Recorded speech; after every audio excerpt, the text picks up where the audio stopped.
Orange Lounge Radio. With your hosts, Dark Sakura, Sky, and Loki. This week, GDC has come and gone, and the future is bright for 2014. Microsoft has given a date for more of the Xbox One's release, and the VR space is growing. Valve added a VR mode to Steam, and Sony showed off its concept at GDC. All this and more on the show, where every gamer has a voice. Orange Lounge Radio.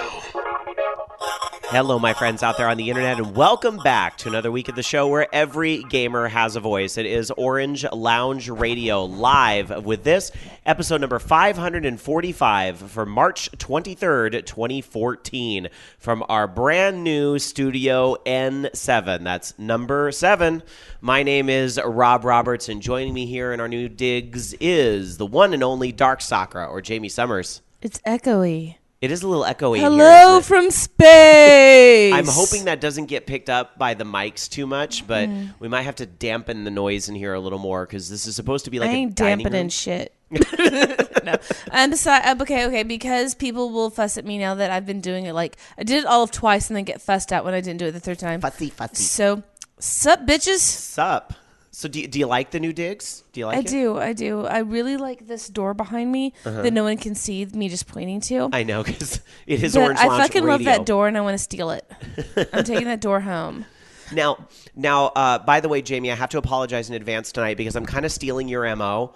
I've been getting over a sinus infection the past few days, which I know is usually your thing to be sick. No.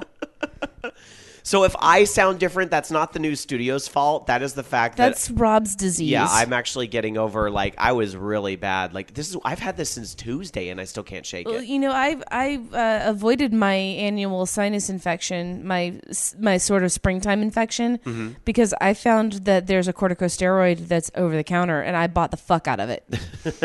And now my face doesn't feel like death like it normally does right about now. Hooray. So You stick it up your nose and you squeeze shit up there. that And then you sounds gross. snort it. That sounds gross. When I put it that way, yeah, it is. All right, well, joining us, not on the Skype line tonight, but here in studio, welcome back, everybody, Tech Master Loki, live in the flesh. I'm sitting here. I'm trying to find spots on the carpet and the floor that aren't Wobbly for wobbly. the Yes. Oh yeah, good luck with that. It's all right. That's I gonna think be, I figured it out. we got to get used to the new digs and break them in a little bit. Well, welcome back. Yeah, it's nice to actually be out of the kitchen. and in our kitchen. Well, yeah, it's so hard to like I have to like seriously. It's like mute, unmute, mute, and it's just Yeah, with all the kids and stuff in the background. So, well, I Yeah. can make some extra noise or something if it helps. I've been reading about the saga of Screamy. Yep. He's Or also known as, what, Captain Fussy Pants? I don't know about you, According Captain. to your lady? He likes to scream. Well, I don't say he likes. He's colicky, so he screams himself to sleep every night for So life several sucks hours. for a while. Which is why hopefully I'll be back next week because, this is the first night that the wife's she has her mom coming over to help, but this is the first time that she's going to be wrangling both kids at the same time, and So tonight's a trial run without you. She's not entirely happy with that, but Yeah. I was like, she's like, well, I'm going to let you make this decision. I'm like, I'm going. And But it's like, Sorry, Nelly. yeah, but I'm like, it's been 4 months. Yeah, I was just going to say, how did you like Dark Sakura's Christmas present? You guys think I'm kidding, but No, he just opened it. Loki got to open his Christmas present finally. I liked it. It's great. Share the chocolate with Nellie. It sounds like she needs it. Yeah, there you go. Butter her up with chocolate. That always works. But you know what? I have to say, I'm glad for people who can do the kid thing. Oh, yeah. So glad I don't have any. I have a cat. Yeah, that's parents. My child is a cat, and Sanrio is finally getting used to this whole new house. She hid behind the toilet for a day, and I posted. She was trying to be one with the toilet. I posted that picture on Twitter where she was literally trying to hide under the litter box on the Comcast couch because she doesn't Poor like cat. she doesn't like to be around other people at all. No. But now she's kind of exploring a little more, and actually she likes to jump up on the windowsill, which was something we never had in the apartment. So I know she'll. Kitty like cats that need stuff. sunshine. Yeah. Absolutely. Well, believe it or not, it is a show about video games, gaming culture, and the gamer lifestyle. We do tape live every Sunday night at 6 o'clock Pacific, 9 o'clock Eastern, right after the Bobby Blackwolf Show at the Voice of Geeks Network. live.vognetwork.com is the place where you can join us live if you want to chat along with our show tonight. And let's see, going to our chat room. VXJasonXV says, I'm not hearing echo. Well, that's a good thing. Jason would know. And by the way, I'm glad Jason said something because this reminds me to acknowledge Jason because Jason has helped out Studio N7 from afar as well. You guys might remember. Now, I'm not going to promise this is going to fix everything, but you guys might remember, especially if you're a live listener, the show has a tendency to drop once in a while. Well, Jason said, I think I have an idea how to fix that. So he got us a brand new cable modem, so we no longer have to rely on a rental from the cable company. So thank you, Jason. Big round of applause for Jason. I mean, as if he doesn't do enough for the show. It helps. That was very kind. I know going from like a rental modem to my own modem, it helps. Yeah, I'm not gonna, now that I said that, we're gonna drop in 5 seconds. But Dan and I invested in our own about a year ago. It made all the difference. Yeah. So, well, either way, I appreciate the fact that I don't have to rent another one or the other one anymore. I can just take it back, so that'll be great. Tech 2030 in chat says, it sounds a little different than the old studio. Well, hopefully in a good way. We tried to rebalance the mics and everything, so hopefully there's just it'll be not good enough fuzzy furniture in the room. That's why it's not yet. I think that my tablet just doesn't like the connection though because I keep popping in and out. Dope. Well, we'll try to work on some of that. Loki had a great idea though for the studio. We should get try to go to a yard sale and get one of those really tacky orange couches and have it here on the side wall for the guests. Actually, that's something that you can do yourself, What? If you can get a couch that's in decent shape, all you have to do is buy the right kind of material and you can just sort of over upholster it. Yeah, put or just even put an orange throw on it or something. Well, no, I'd say over upholster it and you know make sure it's really good. But yeah, I know how to do all that stuff. I'm crafty. There you go. Awesome. All right. Let's see. Tech 2030 clarifies, just different. I don't know how to explain it. And saying it doesn't sound bad at all. Well, that's good. I'm glad to hear things are in good shape. So, listen, it's a trade-off. You either get my crappy headset audio or you get slight reverberation from the kind of empty room. Which we'll work on. We're going to add more stuff in here. And then speaking of which, I got, like I said, I've got a bar top arcade cabinet that I built that's just sitting collecting dust in one of the spare desks, at my work. Also have a signed poster from True Crime New York, signed by the entire voice cast. That's framed. They just gave me the frame. They're like, I don't want to take that thing out of the frame. The frame's yours now. I'm like, okay, cool. There's a nice, if we don't get that orange couch, there's a nice spot here for either an arcade machine or maybe a pinball machine. Maybe I can finally get that baby Pac-Man machine I've always wanted my entire life. You want to borrow World Cup? Don't tempt me. Don't tempt me. Come get it. No, we were sticking with our 3. Yeah, no, I don't blame you. No, but we know who to get you into. But for the record, this is not the time to get into pinball. Is it getting really expensive? It's been getting really expensive for the past 2 years. Like my when we got a Jackpot, we made a really good trade for it. We traded our old what did we have before? We traded something for it. I think it was Black Knight 2000 is one of the things we traded for it. But now, the Twilight Zone that we got, I think we got it for around $3,000 at the time, easily is going for upwards of 5 and 6. So it's really, really just appreciated since then. Gosh, it's almost like the home market, the pinball market, Try to do trades and work and learn to shop them and then pick up something light, start trading up. Yeah, I'm not interested in building up the massive collection. Well, you guys don't have the massive collection anymore. We had 13 at one time, which is pretty decent. That's a pretty... We know a guy who has 30. There's almost all the new Sterns. There's still a YouTube out there on our YouTube channel over at Orange Lounge Radio on YouTube, which, by the way, not only does Jason do the enhanced episodes of the show over there, but if you go back in the archives a little bit, we actually did a tour of Jamie's house a few years ago when she had all of those 13 tables. So that was a really impressive sight. Of course, you don't live in that house anymore, but no, and we're probably going to be moving before the year's out. We're going to be looking for a new house. But I got something new today. I got some new.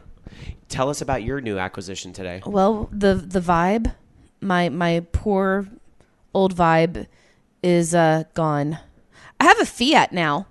And it's blue. It is very fucking blue. And it's little and cute, and I may have ordered an Alliance sticker for it because I didn't think the N7 sticker looked fine on it. So since it's all blue, it's going to be, I don't know what to call it either.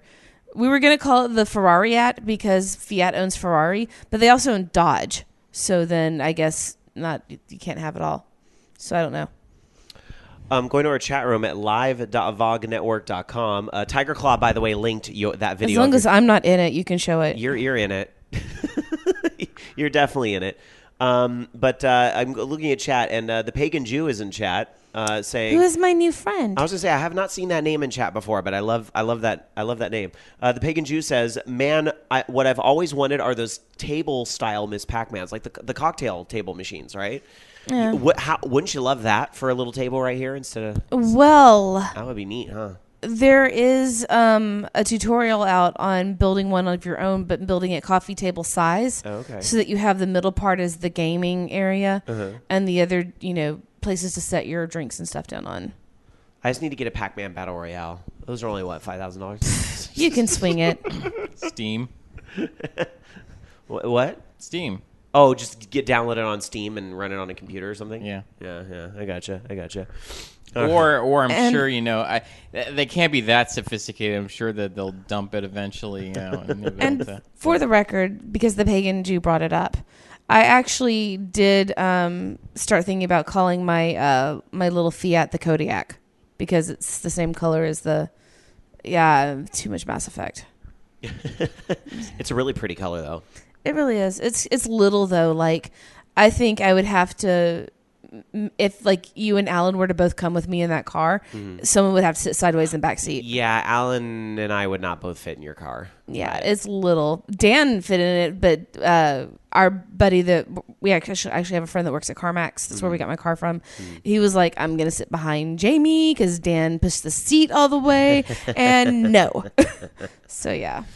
All right. Well, okay, so we've talked about a lot of non-gaming things. We've talked about Loki's coming back to the show. We've talked about our new studio. We've talked about Dark Sakura's car. Let's get back to what the show is all about. It's video games, and we're going to start off talking about our gaming weeks and the types of video games that we have been playing this week so that you got a frame of reference where our heads are at this week with video games. Dark Sakura.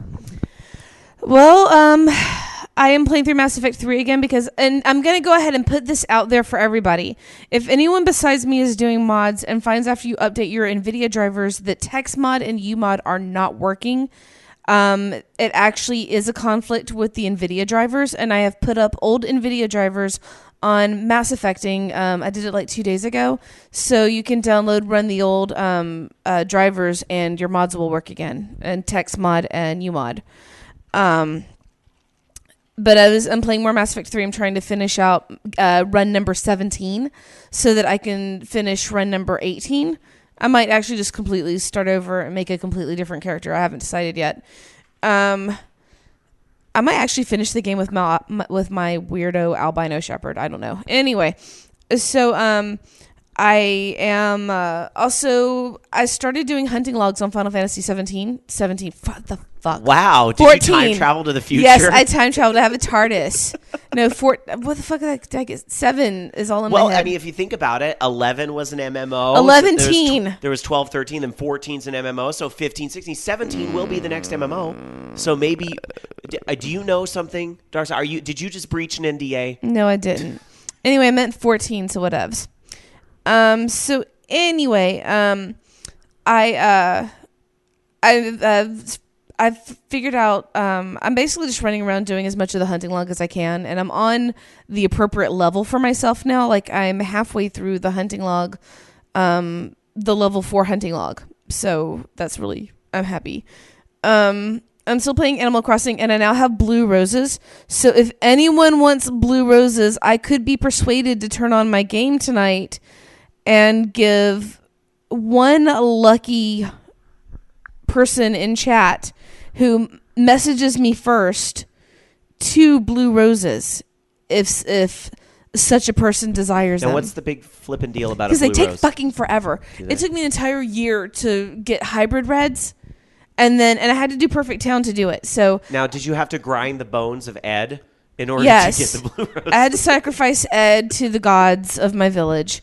No, what you have to do is you have to you start off with your white, red, or yellow roses. You have to breed orange roses. Then you have to breed purple roses.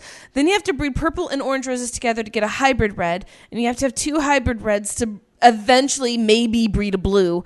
I have so many fucking flowers in my village, but now I have like a big clutch of blue roses. And so I will tell you what, I will be kind enough to give 2 people in chat blue roses because I have enough to do that. All right. Well, there you go. Well, It's like reverse Bachelor style. Or is that they don't give them they give them a rose if they're stained. See, I don't watch The Bachelor. So yeah, they give them a rose if they're stained. Okay, so it is Bachelor style. There was a girl from Sacramento apparently on that show, I heard, and she got totally screwed over by the guy in the end. That's what I heard. But I hear all this stuff, on the radios because I don't watch. I like Survivor and I love Big Brother, but that's about the most reality TV I watch. Survivor. Oh, and RuPaul's Drag Race. That's important too. But RuPaul's Drag Race just transcends all other television. That's where they should get interesting, like reality twists. They think they're going on a show for Bachelor, but it's Survivor. Well, I was the best season of Survivor would be when they cast a bunch of drag queens. I mean, let's be real. That is must see TV right there. Come on. Now, to tie it back to video games, though, have you ever played some of those video games based on TV? There's like a Bachelor video game I'm almost positive. Oh, yes, there is on the Wii. And there's that's right, there was that. And there's like a Survivor video game on the Wii. On the Wii. And there was like an old school one on PC. They're all terrible.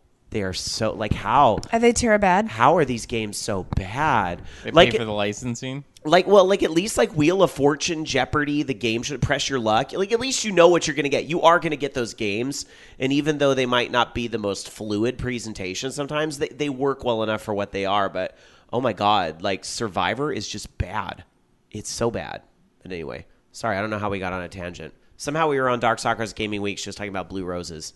Did you get people to join your village yet? I have 2 people, and I am going to go plant 2 roses near my train station. 4 roses near my train station.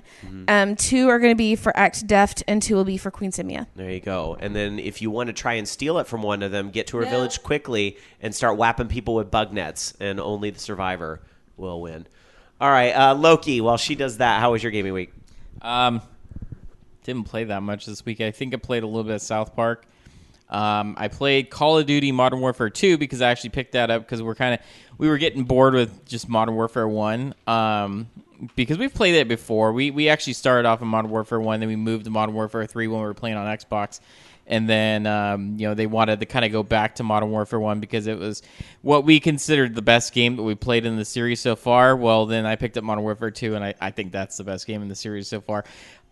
And then I started the grind, because in Modern Warfare 1 I had to grind quite a bit just to get leveled up. But apparently there's a lot of hackers on Modern Warfare 2, so it only took me 5 games before I got into a modded game, and I'm already ranked 70 now, so. Hackers? Yeah, in my Xbox Live game? No, this is PlayStation Network. It's more common than you think. No, this is PlayStation Network. I'm playing on PlayStation 3 right now, so. Yes, and so. Sorry, hackers on my internet thing. But here's the thing, though, and I don't really understand, the point of it, but it was kind of generous, but this is retarded at the same time because when he came in, the first thing that happened was he ranked everybody up to 7, unlocked everything. So I'm like, hey, cool, I got all my stuff unlocked, and then he proceeded to kill everybody with an aimbot. I'm like, okay, well, this is. I guess I'll let you kill me with an aimbot because you did rank me up to 70, but I just don't. I don't know why I'm still in this game. And then eventually, the server detected that he was cheating and then kicked him off. But what the hell kind of what is that? I'm gonna bring you up, and then take you down. I don't get it, but I'm like, hey, cool. Now I made you, and now I'm gonna break you. Snap. It kind of sucks because I was enjoying, kind of leveling up and grinding a little bit because I was, enjoying, figuring out the classes and stuff. And then I got ranked up to 70. I'm like, well, I don't need to play this anymore. So I'll just wait until we play our actual private matches. But technically, I didn't cheat. Somebody else cheated, and I benefited. Yeah. Well, it happened to my coworker on Modern Warfare 1. He got ranked up to level 50, and so he got everything unlocked. Because at one time I was like, hey, why is your clan tag marked as something? And he's like, I don't know how to change that. So I played that. I played more South Park, The Stick of Truth, and that game is hilarious. And what else did I play? A little bit 2048, just because it's addicting. And what else? I think that's actually it. I played a little bit of Modern Warfare 1 because this Wednesday we actually played a private game. But that's probably going to be the end of that. So, yeah, lots of old Modern Warfare games. And I don't know. I don't have a lot of gaming time anymore, so it's kind of limited to that. With 2 kids, you don't have gaming time? What are you talking about? Well, yeah. All right. My gaming week. I was also pressed for time a little bit this week with the whole moving thing and trying to get everything wrapped up with the other apartment, which finally took those keys over on Saturday, and it felt so good to be rid of that. But anyway, I did fit in a little gaming time, and one game that's been taking up quite a bit of my time, besides Final Fantasy 14, that's always a given because I'm on a rating team in Final Fantasy 14, so I'm always playing that, at least 1 or 2 nights a week. But I've been playing Diablo 3. Again, I know I've been talking about this on the show the past couple weeks, but with the expansion coming out, this Tuesday is the big day for the expansion. They were doing an experience boost. They were doing 50% experience boost for a couple weeks. Well, they upped the ante for this weekend only, and it's 100% experience boost. So it's like, get my Paragon levels as fast as I can, because in Diablo, if you didn't know, you level your character from 1 to 60, and then in the expansion, it's going to be 70. But once you hit max level, you start grinding these things called Paragon levels. And the Paragon levels go from 1 to 500, which I know seems like, wow, you can level your character to 500. It doesn't really work that way because the Paragon levels, all they do is they give you 1 stat boost, and they rotate through 4 categories. It's like offensive, defensive, utility, and potpourri. I don't know. There's some other thing. But you choose basically what you want to put your stats in those. But the cool thing about the Paragon levels is that they are for all of your characters. So let's say I am Paragon level 26, which is where my character is at right now. If I start a brand new character, she'll be level 1, but character level or Paragon level 26. So I can still put those 26 points in stat boosts into my level 1 character. So that's pretty cool. So that's why a lot of people... So do you get 26 per character, or is it just, It's 26 per character. Okay. But it's not. I mean, it's not the gigantic boost it sounds like it is, like 26 levels. Because it cycles through the 4, and one of them is offensive, and so I keep putting my points in critical hit chance. So each point is 0.1% increase in critical hit chance. So it's not like so Uber. it's like the Borderlands 2 system that they have for experience or like awesome points or something like that. I bet it is. Yeah, I bet it's a very similar thing. They probably one probably borrowed from the other. Probably Borderlands borrowed. Yeah. I wouldn't be surprised at all. So that's a big thing everybody's grinding, because knowing that the expansion hits Tuesday, now instead of Paragon leveling, everybody's going to be taking their characters to level 70, but they'll be able to carry those Paragon levels with them as they level through Act 5. So it's, people are very busy with that. So we have a clan for Horde House, my other show, so, just finding other people to play with on there. Surprised they haven't given you a way to just pay to level up to 70. Yeah, right. Or giving you a free boost with the pre-order for the expansion. No, none of that yet. Not yet. But you can level up really fast now. But anyway, yeah. Also in Diablo news this week, the auction house shut down. So that is done. So if you were staying away from Diablo 3 because you were waiting for the auction house to go away, well, here's your chance. There's no more auction house. The icon is still there because people can claim their items and cash out everything through like June, but you can't list things anymore. It's done. So there you go. So there's that. The only thing that makes me a little sour face at Diablo 3 is I was reading the FAQ for the expansion and everything for the expansion on launch day, and they're telling people what to expect and everything, right? And so if you remember when Diablo 3 originally launched, everybody was hitting that error 37, right? It was a big thing, and, the game got a lot of shit because, back when Diablo 2 did not have mandatory online, I didn't have to deal with this fuckery. Well, they're saying on the FAQ launch page, you might hit a queue when logging into Diablo 3. And, if you hit the queue, just wait, and you'll be able to attack the monster. And I'm kind of thinking, like, that doesn't help the case that people do not like that this game has mandatory online, which, by the way, is not a problem in the PlayStation and Xbox versions.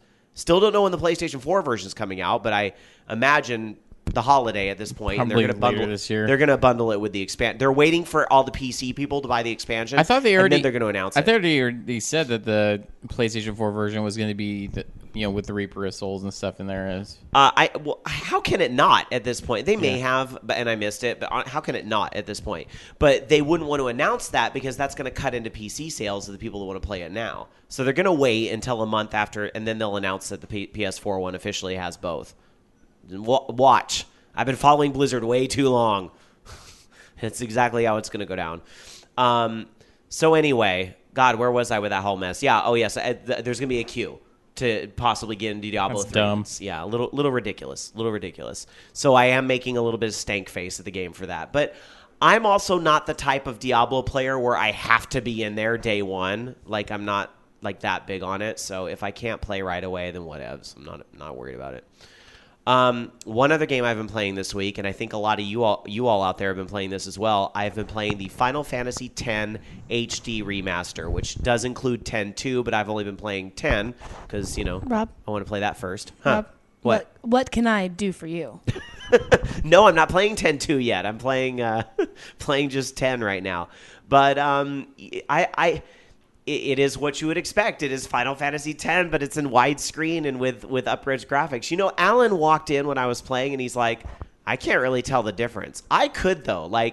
And I don't know if that's just the quality of TV has gone up in the 10 years, or no, it's been longer than that, probably 15 years since Final Fantasy X was first out. But just I'm like, the colors are more vibrant. Things just look crisper and better. The soundtrack has been redone a little bit, and I don't find the redos of the songs are faithful to the originals. They didn't like completely screw up the Chocobo music or anything like that. Like, everything still stays faithful to the original. The only thing, I don't remember the loading times being such a bear in the Final Fantasy X version on PlayStation 2. There were loading times? Yeah, oh yeah. And it's just the put in the disc, launch the game. Oh, okay, now I'm on the main menu where I choose which game do I want to play. All right, pick FF10. Loading. All right, going to click load game. Loading. Going to load my game. Loading. This is kind of like, all right, there's a lot of loading screens here. And I was kind of surprised it didn't do any type of install or anything to try and maybe minimize that a little bit. But that's my one little bitch. And you know what, to be honest, maybe it was that way and I just forgot after all these years. But I felt like on PlayStation 2, it seemed like I kind of got in there a little faster and got to play my game. Whereas, you got to set your time aside, go get your drink and your sandwich before you play your game. But that's my one minor little bitch with Final Fantasy X. Otherwise, it's a great deal, especially if, I realized we have a lot of listeners that are probably 18 to 21, kind of in that range. So you were probably too young when Final Fantasy X first came out. And maybe you've gone back and experienced it, which, thumbs up, good for you. But if you've somehow missed these games, but you do kind of like Japanese RPGs and you like those types of games or you're interested in them, I think this is a great way to pick them up. It's only it's like $40 for the two games. Yeah. That's a great deal. And it's not only the two games, they are the international versions for the first time in America. So that's pretty cool because you can do the alternate sphere grid in 10. I have the international version for 10 too, so. Okay, there you go. But you had to import that, right? Yeah. So, yeah, I did. But it played just fine. It also comes with the audio drama that plays over some credits. There was a Final Fantasy X audio drama or something that came after 10-2. And then there's another Final Fantasy X extended movie or something. Or am I thinking Last Mission? I don't know. There's every bonus that goes with Final Fantasy X is all there. I mean, it's all with it. I'm trying to be that guy who goes through and plays one at a time. But if it goes anything like Kingdom Hearts did, I'll get a quarter of the way through the game and then be like, oh, my South Park game is here. Time to go play that. Because I'm waiting on that now. So it's fantastic. Yeah. Yeah. Going to the chat room over at live.vognetwork.com. Act Deft in chat says, Final Fantasy X sucks anyway. Well, you know what? That's what I have to say. Syal in chat says, I'll play Diablo 3 when offline mode becomes a thing. The PlayStation 3 version or Xbox 360 version are for you. Offline mode is a thing in those games, if you're curious. So there you go. SSG100 Matt says, kind of reminds me of the horrible loading times for the Final Fantasy Chronicles disc, Final Fantasy 4, and Chrono Trigger for PS1. Well, here's the good news.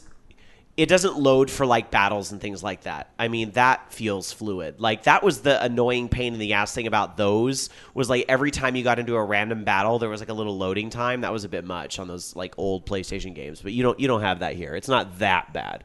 So, all right. So that's going to do it for our gaming weeks. So quickly, our housekeeping. I don't have a whole lot to say here since, we had our week off last week. But I hope you all enjoyed the tape show that we ran over Loki's budgeted time. Sorry about that, but we made it work. Sorry, it was the baby crying. I understand. Bath. But I'm glad we were able to do something for the listeners. I saw there were a lot of people that used the passphrase that's hidden in the show to check in. So I know a lot of you guys were checking it out one way or another. So glad we could do a little something for you guys. But now we're back to our form and hopefully coming at you for the next many few weeks here, solid. Twitter.com/OLR, Facebook.com/OrangeLoungeRadio, or Google.com/plus Orange Lounge Radio, all the different ways you can follow us on social media. I should throw this little teaser out there too. We are thinking about what we're going to do for a new look at orangeloungeradio.com because, we've had that old website that we've kind of neglected a little bit ever since VOG Network launched because a lot of the focus has been over there and with good reason. But we are going to kind of take a look at what can we do to orangeloungeradio.com to kind of make it a real central hub for show-related things and more info about the show. And, the fact that this show does have a 12-year history behind it and counting.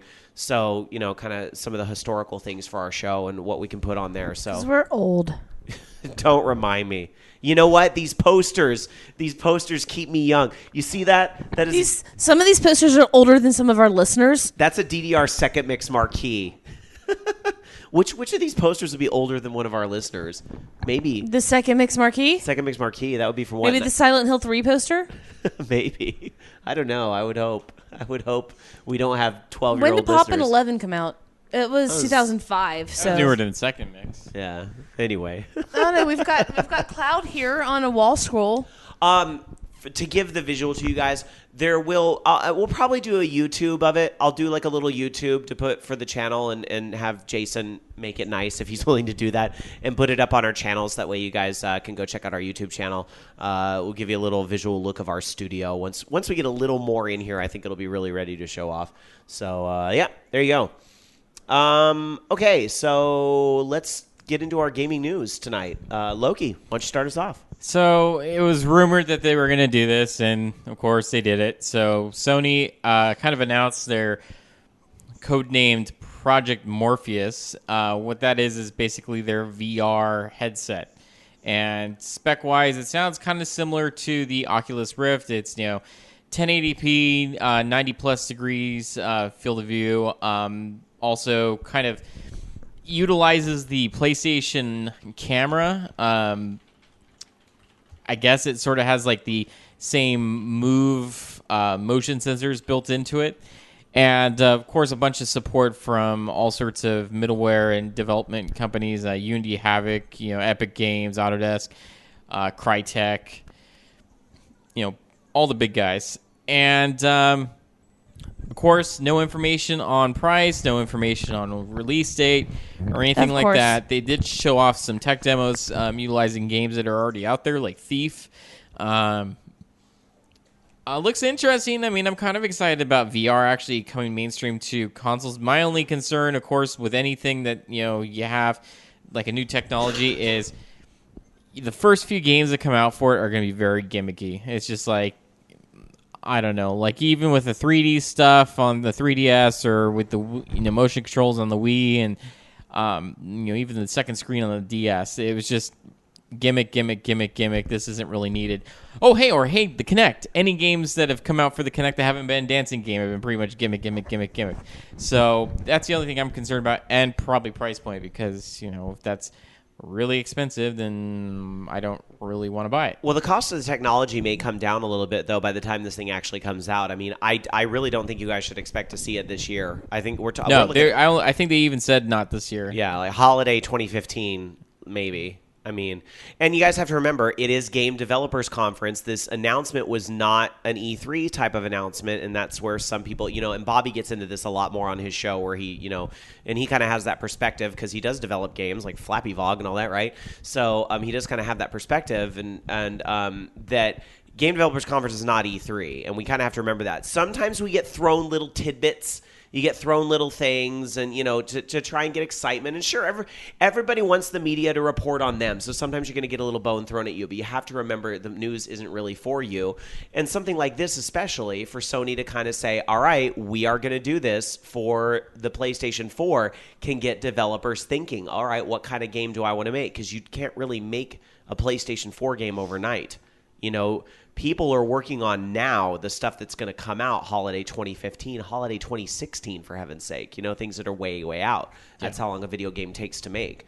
So, by kind of announcing this publicly to the developers now, it's kind of like, all right, no more of this leak stuff. We all know this is something we're working on. Here's the specs, and, good luck. Have fun with it. I would love to see, something like this being patched into, currently, games that are already out there, even, re-releasing them with this kind of, how they do with kind of the move stuff. Obviously, adding motion controls versus adding, a whole second camera to make it stereoscopic and all that stuff, and head tracking and all that. It's a lot more complicated, but it'd be kind of cool, to be able to play, say, Killzone or something like that in VR, or even Minecraft in VR. Because obviously the Oculus Rift version was pretty cool, so I would like to try that.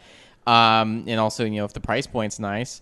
Going to our chat room real quick, Loki. Ragenator in chat at live.vognetwork.com says, "Will Project Morpheus offer users the choice of a red pill or a blue pill?" Ha ha ha. Well, let us not forget, Project Morpheus won't be the final name. There's development names all the time, right? We're still playing the Revolution and Ultra 64, y'all. Right? And besides, the Project Morpheus, that's something more I'd see associated with the one. Fuck off. All right, but speaking of the choice between... I hate you so much. Go back home. All right, I'm kidding. All right, it is good to have you back. Speaking of the choice between the red pill and the blue pill, now users are going to be faced with a choice between Project Morpheus and Oculus Rift. Or are they? And then also there's Microsoft, what they're coming out with. And remember, there's this whole roadmap thing that leaked out. I want to say, has it been a year or 2 years now? Talking about the whole Kinect and the Xbox One, and this whole project Fortaleza, which I guess they're saying translates to fortress in Portuguese. I don't know what the hell that's supposed to mean, but they're saying it's supposed to be some sort of augmented reality VR type thing, and it's something that they're apparently working on. And this is now also being confirmed by I guess a second source now. Whatever happened to the Illuma Room thing that Microsoft was doing? I thought that was their thing. No, that was something else. But it apparently is just too costly right now with what's out there. How you're asking someone to basically set up a projector that's going to project stuff on the walls. That sounds cool, but it's too expensive. And just imagine trying to set that. You need a very specific room for that. It's just not something that anybody could do. It'd be neat if they could actually do that and pull it off. Well, now wait a minute. You dodged my question. Let's go back. Do you feel like you're gonna have to make a choice between Oculus Rift and Project Morpheus, or do you think there's room in a gamer's house for both? Depends on the price, and just once again, I haven't really been jumping into just buying a PlayStation 4 and Xbox One, or even a new gaming PC. I'm just got to see what's going to be for it. I'm not going to just jump in and buy, a new console and $200 plus device. And, what are they going to support with it? What kind of games are we going to see? Because remember, we did this with the Kinect and stuff. You need to get the Kinect to play all these games. And then it's just very limited what you can play. It's okay, I can play dancing games, or I can play games that implement Kinect for really stupid reasons. I don't know. I got to wait and see what they have for it. I'd hope with VR that there's going to be some cooler stuff with it, but it's all going to be also how sensitive everything is. Is it going to be able to pick up movements? Obviously with these newer cameras and stuff, they're a lot better than the original Kinect or even the PlayStation Eye was. So I'm hoping that it will be a better experience, but I have to see the reviews, games, all that stuff. For me, even though I get that competition's healthy, and I think that'll be kind of a good thing in this case. And I get that they are and they aren't competing. I mean, the PC market and the console market are very different, right? And the things that are going to be good for Oculus Rift on PC versus Morpheus on PS4 is just like back to those same adages about PlayStation 4 or about console gaming in general versus PC gaming, is that, with console gaming, you have your sets of standards and you never have to worry about that. But at the same time, you are stuck within those standards, whereas PCs can kind of always continuously upgrade, right? So that's, those are going to be pros and cons between the two, whatever. And I'm sure you're going to see some game overlap between the two. For me, the honest to God thing I'm having a hard time conceptualizing is why would I want 2 VR headsets in my house? And maybe this is just like I'm not like I'm sure there was a time in a day where people were going like, you mean I need to have a Nintendo and a Sega in my house? I don't need both, right? Or even way back in the day, I need to have 2 television sets in my house. What am I going to do with 2 television sets? I only need 1. So maybe that's just, again, once like all the games are there, it might. But I just right now I'm like, I don't want to buy 2 VR sets. The thing is, like, I kind of view a VR set as almost like having a TV. It's like, well, this is stupid that I should have a second TV to play a second game system on when this TV could easily play both game systems. I should just be able to switch back and forth. And here's the thing, like they were even talking with the Project Morpheus headset. They have a game with the Eve Valkyrie, I think is what it was, that is a game that's being co-published by Oculus. So that's kind of interesting right there, that there's a little bit, I don't know if it's being done by a different company for for the PlayStation 4, but the fact that that's also coming to this headset as well, it's like, it would be nice if it was just all Oculus or all one company together, making this device that could be used across everything. But, of course, everybody wants their own thing so they can patent it and then sue each other and all that fun stuff. Going to our chat room over at live.vognetwork.com, Akuma JP says, in Japan, no room to spare. Oh, that's a good point. And, were there Japanese developers in that list of people for Project Morpheus? Because now that I think about it, again, I don't follow Oculus Rift as closely as, say, Bobby or some of the other fans of Oculus. Well, but are Japanese developers getting on this stuff? It wasn't necessarily developers. It's more of like engines and middleware and that type of stuff. So like, Unity or even like, Unreal and stuff, that's used by different developers. It could be, from all corners of the world. So I don't think that's. I'm sure that, especially being that, I think that would take off in Japan if the price is right, because that is a big selling point. Not a lot of space. VR could be pretty cool. Well, I'm curious if there's going to be like maybe a cultural difference. Sometimes there are differences in the games that work in Japan versus that work here, and vice versa. I'm curious if VR is something that's going to be on both sides. Because Sony obviously has a big presence in Japan and America, so.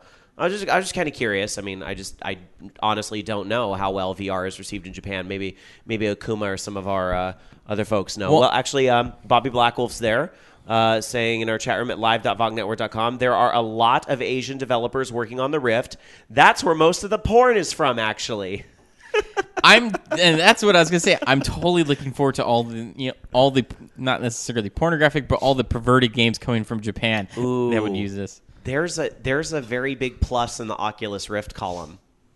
I'm serious. There's a very big plus in the Oculus Rift column. You know why? Because everything on the PlayStation 1 is going to be controlled. Whereas the Oculus Rift, you can literally, anybody that has a dev kit can make stuff for it. And I'm not just talking about porn, although, hey, but it's the other stuff as well. You're not going to really be able to get that same homegrown stuff on the PlayStation 4. I mean, yes, I know that PlayStation embraces the indie developers and so forth, but it's so much different. Like Bobby Blackwolf can't put Flappy Vogue on PlayStation 4 as easy as he put it out there on the internet. You know what I mean? That's like the difference, what I'm saying.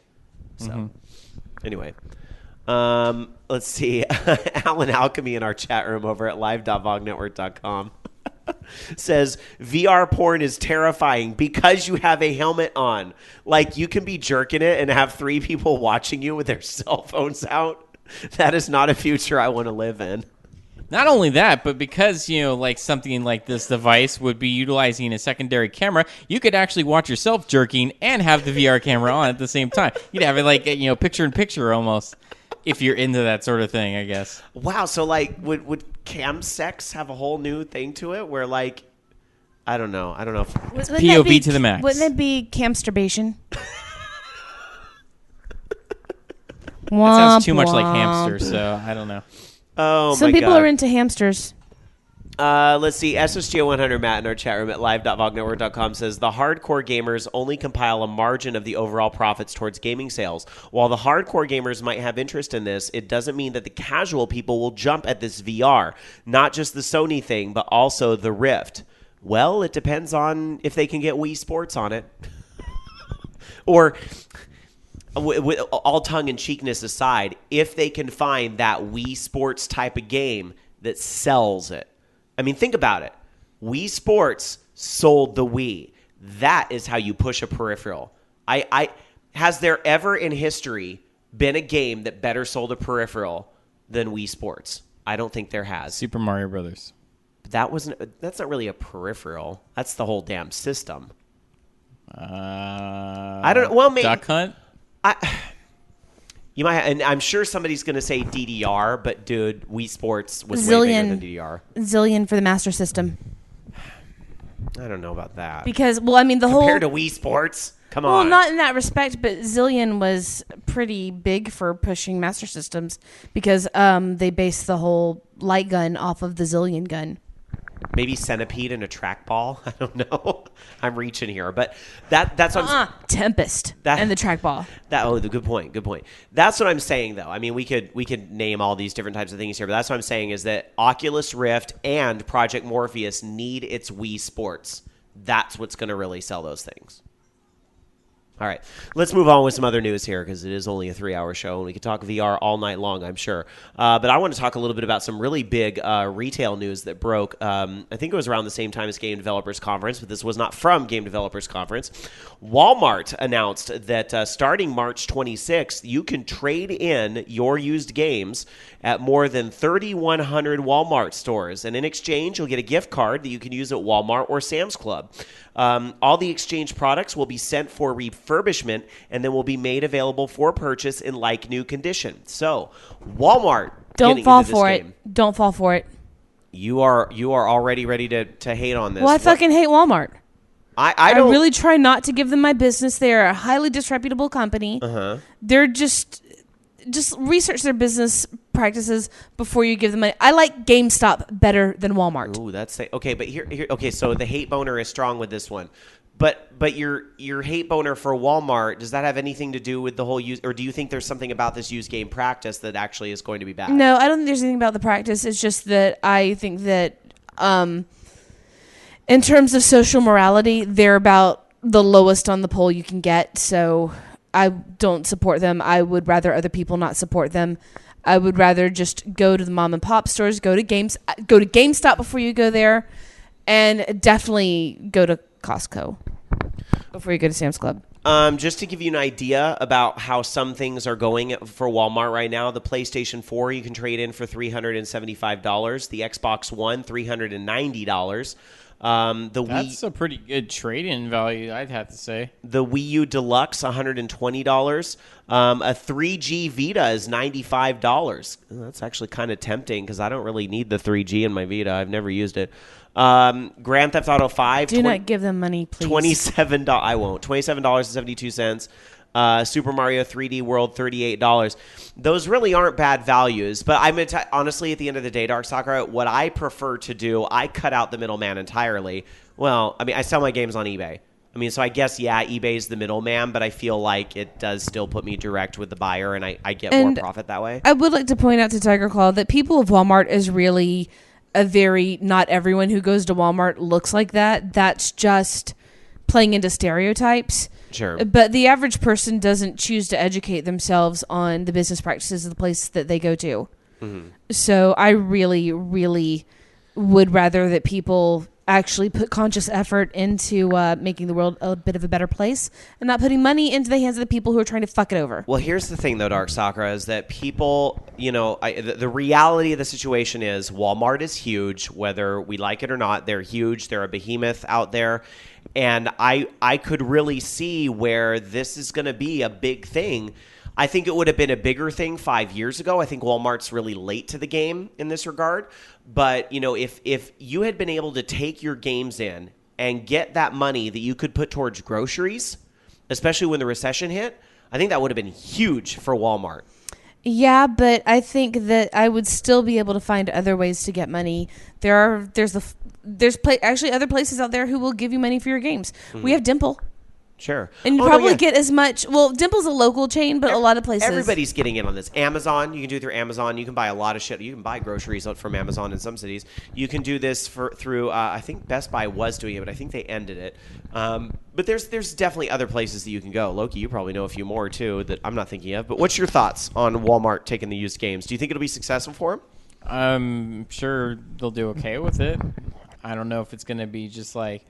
It all depends on what their trade-in values are and what they're reselling their used games at. I mean, that's really going to decide how successful it is. Because at the end of the day, all they're going to do is, someone's going to come up with a metric where, okay, GameStop's give me this, Walmart's give me this, here's where I'm going to go. Especially if they're looking just to turn it around and purchase games with it. Now, I don't know if Walmart does pre-orders on new games. I mean, I think that they do, but I don't know. I know Target does. So I would think where one does, the other probably does too. But see, that's the thing is, I mean, I'm sure they don't really care because they're just looking at reselling that, used stuff and making more of a profit margin from it. So they could care less about, The people that usually go to Walmart are looking for deals. I mean, and even the few times, I don't really care to shop at Walmart either, but the few times I have gone there because I purposely need something cheaply made are the only times I've gone to Walmart. Like, I need a really shitty sheet for a theater production, and I actually need it to be so shitty that it's see-through when you put a light behind it. I think that was the last time I went to Walmart, was I actually needed a terrible sheet. But anyway, the people that you usually are going to Walmart looking for deals, I would think, are going to really benefit from having the used games there because they're going to be cheaper and people are going to be like, hey, I don't care that it's they'll used. Put them in it. They'll throw them in a dump bin and people will eat it up just like they eat up the cheap DVDs that they have there. Yeah, so. for real. I don't know. I can see that happening. Oh. Act Deft in our chat room at live.vognetwork.com says Walmart does pre-orders. So there you go. Confirm that they do that. I'm not surprised at all. It doesn't seem like a particularly difficult thing for a company to do, and kind of gets a little bit of their money and their customer loyalty from that. All right. Anyway, let's move on with some more news. Dark Sakura with some interesting news coming up. As soon as I can get my connection to participate with the show live. Instead of participate 5 hours from now. So this is, I'm actually not super sad about this, but you remember I met somebody who was on my list of people to meet one year at E3, and it was this particular kind of rock star fella. It was Igarashi Koji, who designed most of the latest Castlevania games and was one of the developers for Symphony of the Night, or as it was in Japan, Nocturne in the Moonlight, which is, I think, a better name. Basically, he left Konami. His last day was on March 15th. And I'm going to go ahead and read his quote because I actually like how he says it. He said, I've decided to break out on my own to have the freedom to make the kind of games I really want to make. The same kind I think fans of my past games want as well. Leaving Konami was a big decision, not one I took lightly. I've spent my entire career there, made many friends, had a lot of great opportunities, but I hope all the gamers and fans who've supported me in the past will join me in being excited about what comes next. Wish me luck. And I just got to meet him. He put up with my really, at the time, awful Japanese, and he's just a really neat guy. I mean, just, to have met just once. But I'm actually not sad to see him leaving Konami. I think that we're going to see, I would like to be able to see his work with a lot more freedom because he's clearly very creative, has fantastic ideas, and I think it's going to be good for him and for the gaming community in general to see what else he can come up with. And it's kind of interesting in seeing that one of the reasons I guess he left was the whole fact that Konami is now kind of focusing more on social gaming and kind of like the mobile scene. Basically he said, the more hardcore the game, the less suitable it is for the casual market. Unfortunately, I'm good at making core experiences, so it was 2 years of making a game that leaned too hardcore for the social market, so it was canceled. Then I'd try again and be canceled, and again and be canceled. So This is a very interesting read of sorts on where Konami in general has been heading, because I think we were even just a couple weeks sitting here going, what has really Konami got in their cards right now besides Metal Gear these days on consoles? Metal Gear and Pro Evo. They don't really push out a lot of the franchises like they used to back in the day when we had a show that was half dedicated to one of their franchise, a Konami franchise. I mean, that is not the same Konami that's there now. But yeah, they really crank out social stuff. Mobile phones, and let's not forget and pachinko and slot machines. Let's not forget. Really lucrative market for them, actually. Konami's in that business too. Let's not forget that. You go to a casino and you'll see the Konami logo on a lot of the slot machines, which always cracks me up. For the record, where's my DDR slot machine? That's what I want to know. I would also like to point out to the people who call the Castlevania games on the handhelds as Metroidvania, he actually said when working on Symphony of the Night that his biggest influence was actually The Legend of Zelda, that Metroid didn't factor into it. Oh, interesting. That it was the exploration and finding and hidden things here and there that inspired part of the item system for Symphony of the Night and the subsequent games. Going to our chat room over at live.vognetwork.com. Tiger Claw says, how long before the former Castlevania developer starts a Kickstarter for Castlevania-like game? Who knows? Probably not long. Well, I mean, there was that story out there about that he would be happy to go work on a Metroid game. And I think somebody posted that to my wall on Facebook, and I responded with that picture of the cat that's all over Tumblr that has that look on its face, and it just has the caption, heavy breathing. Because that's exactly like, yes. How many times have I posted that on Facebook? But I mean, seriously, like, I would love for him to go work on a Metroid game. I mean, the newer Castlevania games were kind of crap. I don't think he wasn't involved with the newer ones, though, right? I don't think so, because the newer Castlevania games weren't. They kind of forced them to be Castlevania games. It wasn't exactly originally going to be a Castlevania game. Yeah, so, I mean, I don't know. Like, I don't know about how you guys feel, but I kind of think, like, Castlevania peaked a long time ago. They tried to make Castlevania several times with not quite Castlevania games, with the Lords of Shadows, and then there was that one that was, God, and I can't remember the name now, but it was, you were fighting robots, and instead of blood, it was oil or something, and it was Nano Breaker, I think, maybe. Oh, yes. I do remember that. You know what? I remember that game when it was Cyberbots. I think it was Nano Breaker. Yes, I remember them. Yeah, they were demoing that at E3 one year. Oh, man, I love that. Cyberbots. Yeah. I think I did it for a classic game once already. The 3DS ones are awesome. I don't know. Dark Tetsuya telling me there is a Beatmania slot machine. I did not know that. But you said DDR. Yeah, I did say DDR, but I mean, that's still pretty cool, although I'm sure they don't make it anymore because Bomani's dead. Haven't you heard? Well, I think technically they're still making U-Beat, but whatever. But hey, Bomani lives on iPads, I guess. Don't you know? Huh? Cyberbots is Capcom's #1 game. Don't lie. It's a quote. It's a Devilot quote from Puzzle Fighter. That's right.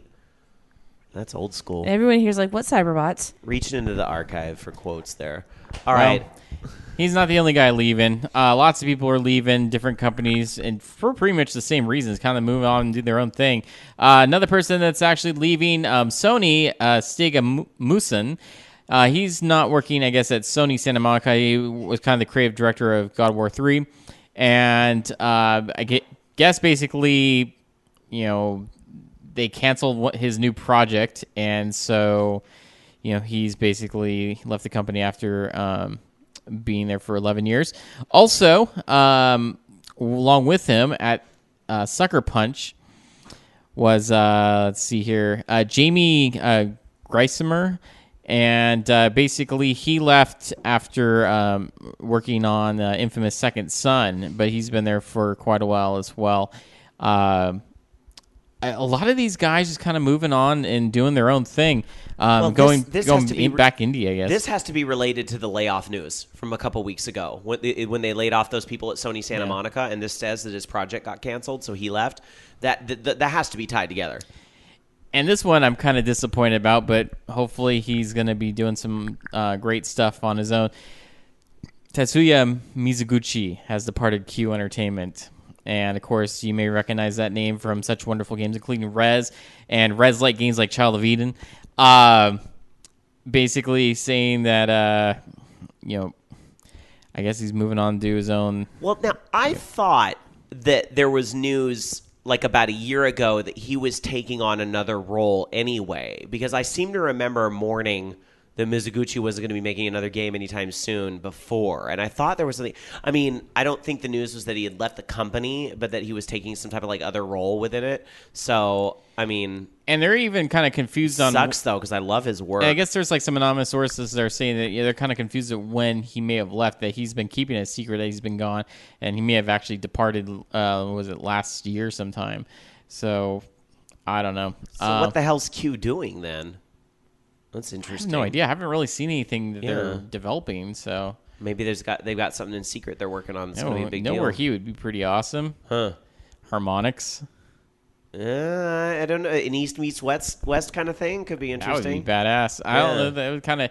I think with like the visual styles that he's got with his games and stuff, that fit right in with was it their brand new shooter that they've got. There is a reality, though, that maybe he doesn't want to do video games anymore. Like the guy who did Katamari Damacy, right? Ended up making like kids rides and things. Yeah, like that, and then he came back and started making like smaller video games. I mean, he keeps coming back and making little video games here and there. Yeah, he'll come back. Hopefully we haven't seen the last of Mizuguchi. God, a new Katamari would be fucking awesome. That's a series that's been kind of quiet for a little while, huh? It's because they drove it into the ground. It's like, hey, it's a new game. Oh, psych! It's just still the old levels again. Hey, it's another new. Just kidding. It's old levels. Yeah. That is a series I'd like to see kind of come. But that's something they could put on Project Morpheus, because that won't make people sick whatsoever. Can you imagine Katamari Damacy in VR? It would make for an interesting like survival mode where you're running away from the giant Katamari. Akuma JP with a clarification on where Tetsuya Mizuguchi has gone. Akuma JP says he was going to teach in a university, and Q is doing social games. So, I mean, this is really like a running theme. Maybe not so much the Sony one, but we're seeing that companies' shifts toward social games is driving the old guard and some of these faces that really developed the classic games we love out. Well, they're taking the safe route because it's a social gaming is where they're making a lot of money, so you can't fault them for wanting to keep their company profitable. But at the same time, it's like, yeah, it does kind of suck that these guys are going. But if these creative guys that are known for these fantastic games, they're not necessarily needed for a lot of these social games anymore, because you don't have to be too entirely creative to come up with something that's going to sell okay on mobile devices. I could see them going on to form their own, spinning off to form their own companies, and a lot of these guys do that. And you see a lot of stuff being kickstarted, or that's why there's a whole indie resurgence again. So I don't know. I'm hopeful that he'll make something cool. Lots of very passionate comments in our chat room over at live.vognetwork.com. Game Guru says, it is kind of sad that both Capcom and Konami are both essentially going to disappear for the mobile market. Jason with a little bit of a rant here saying, people make social games with the same boring-ass formula. If there's one thing Nintendo got right, it's the incredibly light use of effective social elements. Nintendo Network, Super Mario 3D World, hello. Nintendo is doing non-real-time social better than anyone else. Dark Tetsuya supports that comment that Jason says. I actually do agree. I don't know. I do and I don't. Like, I don't know. Like, I do still enjoy those elements that Nintendo puts in their games, but yet I still yearn for, like, Nintendo to really push that envelope further with online. Like, where is my true online experience? I don't even think like the stuff that they have implemented in some of these games, with the whole, hey, I can leave a comment here in this part of the game and stuff that they do on the Wii U. I don't think that's, if you didn't have that, like, you'd really miss it, I would think. I just think it's kind of like, oh, that's kind of neat. But it doesn't really add that much. It doesn't say like, wow, I need to get this version of the game because it has this feature in it. That's never crossing anyone's mind. It's just kind of something that they do that's like, see, look, hey, we have internet. We understand social media. We're hip. We're cool. I think the coolest thing that Mario does is when it gets the ghosts in the levels that came from, other people running it. That I think that's the coolest use of the social media, and that's the kind of stuff I would like to see like more of. I think that's really cool. But that's not even social media. That's like shit that they were doing from the DS, like where you would get ghost data from people and stuff. Yeah. I just don't. It's not that new. It's cool. I like that they have that, but I wouldn't even go as far as saying it's like social media. It's just you're sharing ghost data. I mean, let's not overly complicate things. All right, let's move on with some more news, and that has to do with the Xbox One, which we haven't talked a whole lot about tonight, but I know a lot of people have been picking up Xbox Ones because there was a big sale this week on that new Titanfall bundle, right? Like, I think Walmart marked it off $50, and then Best Buy was price matching it, so a lot of people picking up an Xbox One right now, and a lot more people going to be picking them up in September because the Xbox One will come to 26 more markets in September. 8 of those were part of the original launch lineup. That includes places like Denmark, Russia, Sweden, Switzerland. They were cut from the original launch plans, but now they will be launching there in September. One of the other big places of note where the game will be launching in September will be Japan. So finally, Japan gets its Xbox One. But the question is, who cares? Will they care? Yeah. Ikuma, do you think other people will care? It's all about the games, right? Well, it could. I mean, let's see what happens at E3 because, if you think about it, okay, if the system is coming out in Japan in September, this is the opportunity, this E3, for Microsoft to get up on stage and say, hey, XYZ Japanese developer has been secretly working on an Xbox One exclusive this whole time, such as... They were getting some good support for the Xbox before for a lot of the shooters. So I wonder if that would be enough to... if they start getting more local development for like just those bullet hell games, would that get people to buy? Bullet hell more RPGs? I have a tinfoil hat theory. Ikuma JP says don't care. I have a tinfoil hat theory. What? What's Mistwalker doing right now? Because we know, remember, they were big... Stuck in the bathroom with explosive diarrhea. No, but they were a big start of the push for exclusives on the Xbox 360 when they had Blue Dragon and Lost Odyssey, which, but the problem is, again, Lost Odyssey wasn't exactly a huge sales behemoth, which is criminal because that game is fucking amazing. I thought that Blue Dragon was really fun. And on the Wii, I know they did... Last Story was on the Wii, right? And I know they've done some DS games in between there, but what's like their big project they're doing right now? I would see them working on something for the Wii U, maybe. I don't know. Maybe. I don't know. Maybe, did Last Story sell better than Lost Odyssey did? Now, Miss Walker didn't do Dragon Quest, right? They weren't working on it. No, that's Square I get Enix. confused because it's the same art That's Square style. Enix. Well, yeah, but I mean, think of the outsourced development. No, and we never got the Dragon Quest MMO. Dragon Quest X is the MMO. We never got that anyway, which is weird. I don't think that would do that well over here. It's one of those things that's, they don't have a lot of people that have, you're cornering the Wii U market. Then you have, people that are going to play an MMO on this thing. It's just, I don't know, that it's too risky to bring it over here. Akuma JP says Mistwalker is in social games too. That's a sad laugh. Akuma JP also says, like Dart Sakura had quoted earlier, they don't care. People who want to play Titanfall will buy. That's kind of what's happening over here. You mean like 5 people? Well, I don't know. I think it's more than that. Well, in Japan, probably not a lot. But actually, I have to say, after seeing Titanfall in action, yeah, I think it would actually be a decent selling factor. It actually was pretty good. Yeah. On Xbox. I mean not Xbox, but I saw the PC one. Yeah. And it was pretty good. But see, that's the thing. It's like if they really want to play Titanfall, I think they just pick it up on PC. Why wait, almost 6 months? Yeah. All right. Lots and lots of regions that the Xbox will be coming to. Other big places: Argentina, India, Israel, Korea, Saudi Arabia, Singapore, South Africa.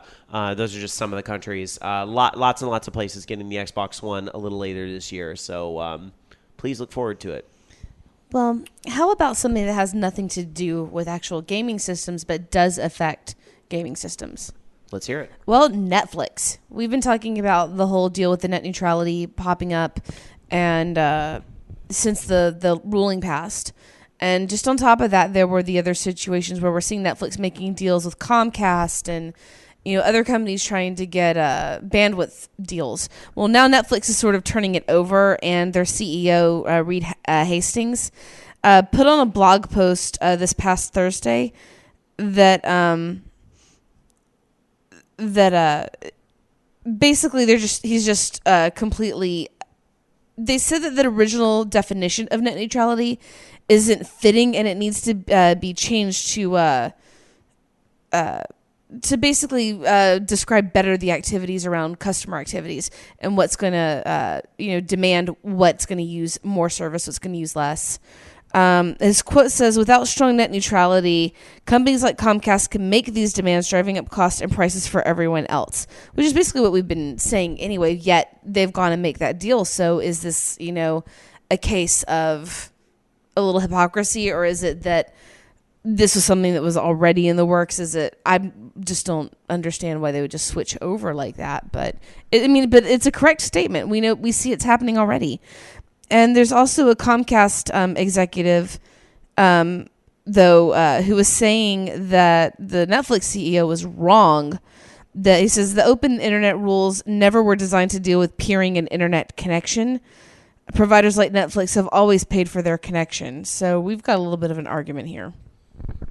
Well, obviously there's concern about net neutrality because it's in some ways it's kind of a ticking time bomb when it comes to gaming specifically, because we don't know what might happen where I think what's ultimately going to happen is that you're going to see that these providers start to put their data caps out there, and they have the different plans, and they're going to try to sell these cheaper plans that are very stringent on the data caps, but yet there will be certain services that will not count towards the data cap, which I think already happens with Comcast and their like Xfinity movies and things like that. I don't think count towards whatever.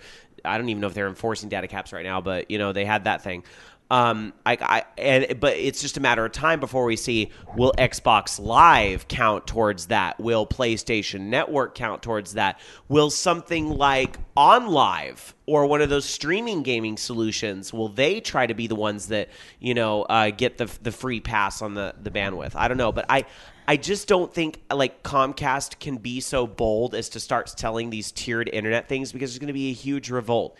It's not like customers don't have the choice to go other places. Yes, they may not have other cable providers in your area, but shit, I know people that would go back to DSL rather than put up with this tiered internet bullshit. Well, also, I'd like to read what the Pagan Jew just said. The theory behind the deal is good marketing because of the upcoming merger. They want to show they can play nice. At least that's what I heard on NPR. And why did Alan say but? When doesn't he say buts? He doesn't want the internet to regulate the pictures of butts going on out there, I think, is the problem. But anyway, yeah, I think that's a good theory that Comcast is making nice with Netflix, because that could have been a thorn in their side with the merger coming up, and they're going to have to show that it's not antitrust, basically, that they control too much. So. Anyway. Also, I agree with butts. Who doesn't agree with butts? All right. Well, coming soon to a gaming store near you. Let's see if there's some video games that may feature butts. Loki, anything in the U.S.? Sorry. No butts this time. Cut the Rope Triple Treat coming out on 3DS. The Witch and the 100 Knight on PlayStation 3. Although the alternate artwork for that does feature, I think, her butt. Diablo 3 Reaper of Souls. I think there's a butt or two in that. On PC. Dynasty Warriors 8 Extreme Legends on PlayStation 3 and Extreme Legends Complete Edition on PlayStation Vita and PlayStation 4. Deception 4 Blood Ties on PlayStation 3 and on the Vita. Cabela's Big Game Hunter Pro Hunts on PS3, Xbox 360, and Wii U, and that is it. Alan Alchemy, by the way, in our chat room, clarifying his comment, saying, I said butts because Comcast, which actually is a perfectly valid explanation now that you say that. Jamie, do you accept that explanation? Butts all the time. Well, that's okay, because before the show, I said that you liked big butts and you cannot lie. You other brothers can't deny. All right, going to Japan and talking about some of the releases over there. Hey, on the PlayStation 3, Biohazard 6 Premium Edition L and XL. I didn't even know that there was like a new, like that game's already been out. So I don't know. They're re-releasing it again for some reason on the 25th this week. Let's see. Also, Hatsune Miku Project Diva F Second. Ooh. I did not know this was a thing that was coming out soon. But yeah, that's coming out on the PlayStation 3 on the 27th. And I'm sure there'll be some people that are very excited about that. One of the surviving music game franchises there. That'll probably come out over here in the summer. Yeah, in 2015. No, they released the first one last summer. Did it come out pretty quick? That's good. I think it was pretty quick. Also, some repackaging and re-releases for Sleeping Dogs, Hong Kong Himitsu Keisatsu, and Tomb Raider Game of the Year Edition are also out on the PlayStation 3 this week. Winning Post 8 comes out this week in regular and 20th anniversary premium box. That is all on the PlayStation 3 in Japan. On the Xbox 360 this week, Titanfall is released in Japan, although I'm not sure if some of the delay, it's not. It may be affecting Japan just like it is here, so I think this list has been updated. But on the Xbox 360, you could get Yaiba Ninja Gaiden Z was out. On the Vita this week, there's actually a handful of games on the Vita this week. There's a whole shit ton of games on the Vita this week. Atelier Aisha Plus, Kokan no Daichi no Renkenjutsu comes out. I know there's some Atelier fans out there, so there's that on the Vita this week. Golden Time Vivid Memories. Hatsune Miku Project Diva 2nd is out there as well. Lovely Quest Unlimited in regular and limited edition. And Rokyubu Naisho no Shutter Chance comes out in regular and limited edition. And Winning Post 8. That's a heck of a lot of Vita games this week. And lastly, on the Wii U this week, there is a new premium set coming out. And we'll talk about that a little later in the show. And on the 3DS this week, New Love Plus. It's New Love Plus with a plus sign after it. Isn't that redundant? It's New Love Plus Plus. Maybe it's double plus. New Love Double Plus. Maybe they've been reading a lot of a lot of 1984, so everything is double plus. Are they actually releasing maybe these are stickers, because there's actually a picture of like 3DSs with like skins of some of the girls in the game on that. So maybe that's the extra. They all have the same expression. Maybe. Yeah, they do. They all look concerned. We're so concerned that you want to fuck us. Lastly, there's dating them. Dating. Yeah, you can also pay for dating. Lastly, there is a special 3DS LL or XL Monster Hunter 4 edition. It's a gold 3DS that is coming out in Japan this week. If you really love your Monster Hunter, you can get it. Just looks like gold flames or something. Like it's not even, and it says Monster Hunter 4 on it. Big freaking deal. Actually, kind of good looking. Anytime I hear the Triforce one's way better. Anytime I hear the 3DS LL, it makes me think of Leonardo from the Clerks animated cartoon. Dark Sakura, how about the UK? There's some stuff. On the 25th, we have Diablo 3 Reaper of Souls for Mac and PC. We have Quest of Dungeons and Smite. That's actually a fun name, Smite. On the 26th, we have Fez for anything with a Sony name on it. The 27th, we have Warhammer 40K, which I dumped somebody over once. But it's coming out for Android, iPad, iPhone, and PC. And on the 28th, we have Professor Layton versus Phoenix Wright for the 3DS. You might dig Smite, by the way, Dark Sakura. My buddies over on a podcast called Video Game Realness, which you all should check out if you haven't been listening to it. It's a really fun show. But they've been talking a lot about Smite. It's kind of like a League of Legends style game. I know it does like more like you can do like first person points of view, or but like more like World of Warcraft looking. Like, because you know how League of Legends is kind of like a top-down sort of thing, but like I guess Smite's a little more like World of Warcraft looking. So it's kind of one of those style games. I would also like to point out for people next month that Goat Simulator comes out next month, and everyone needs this game. I'm going to be getting Goat Simulator. Loki's been talking on stuff about this too. Yeah. I'm great. Give it up for the goats. That is when I convinced my sister. She doesn't even have Steam or anything. I'm like, dude, you need to get that's coming out next, in 2 weeks. And she's like, okay, well, we need to hook up Sean's computer and Give it up for the goat. See, it looks great. You are horrible. But here's the best. So bad. Here's the best. But what? Here's the best part. But yes, the best part about Goat Simulator, besides the fact that Goat the game looks Simulator. besides the fact that it looks crazy, is Steam.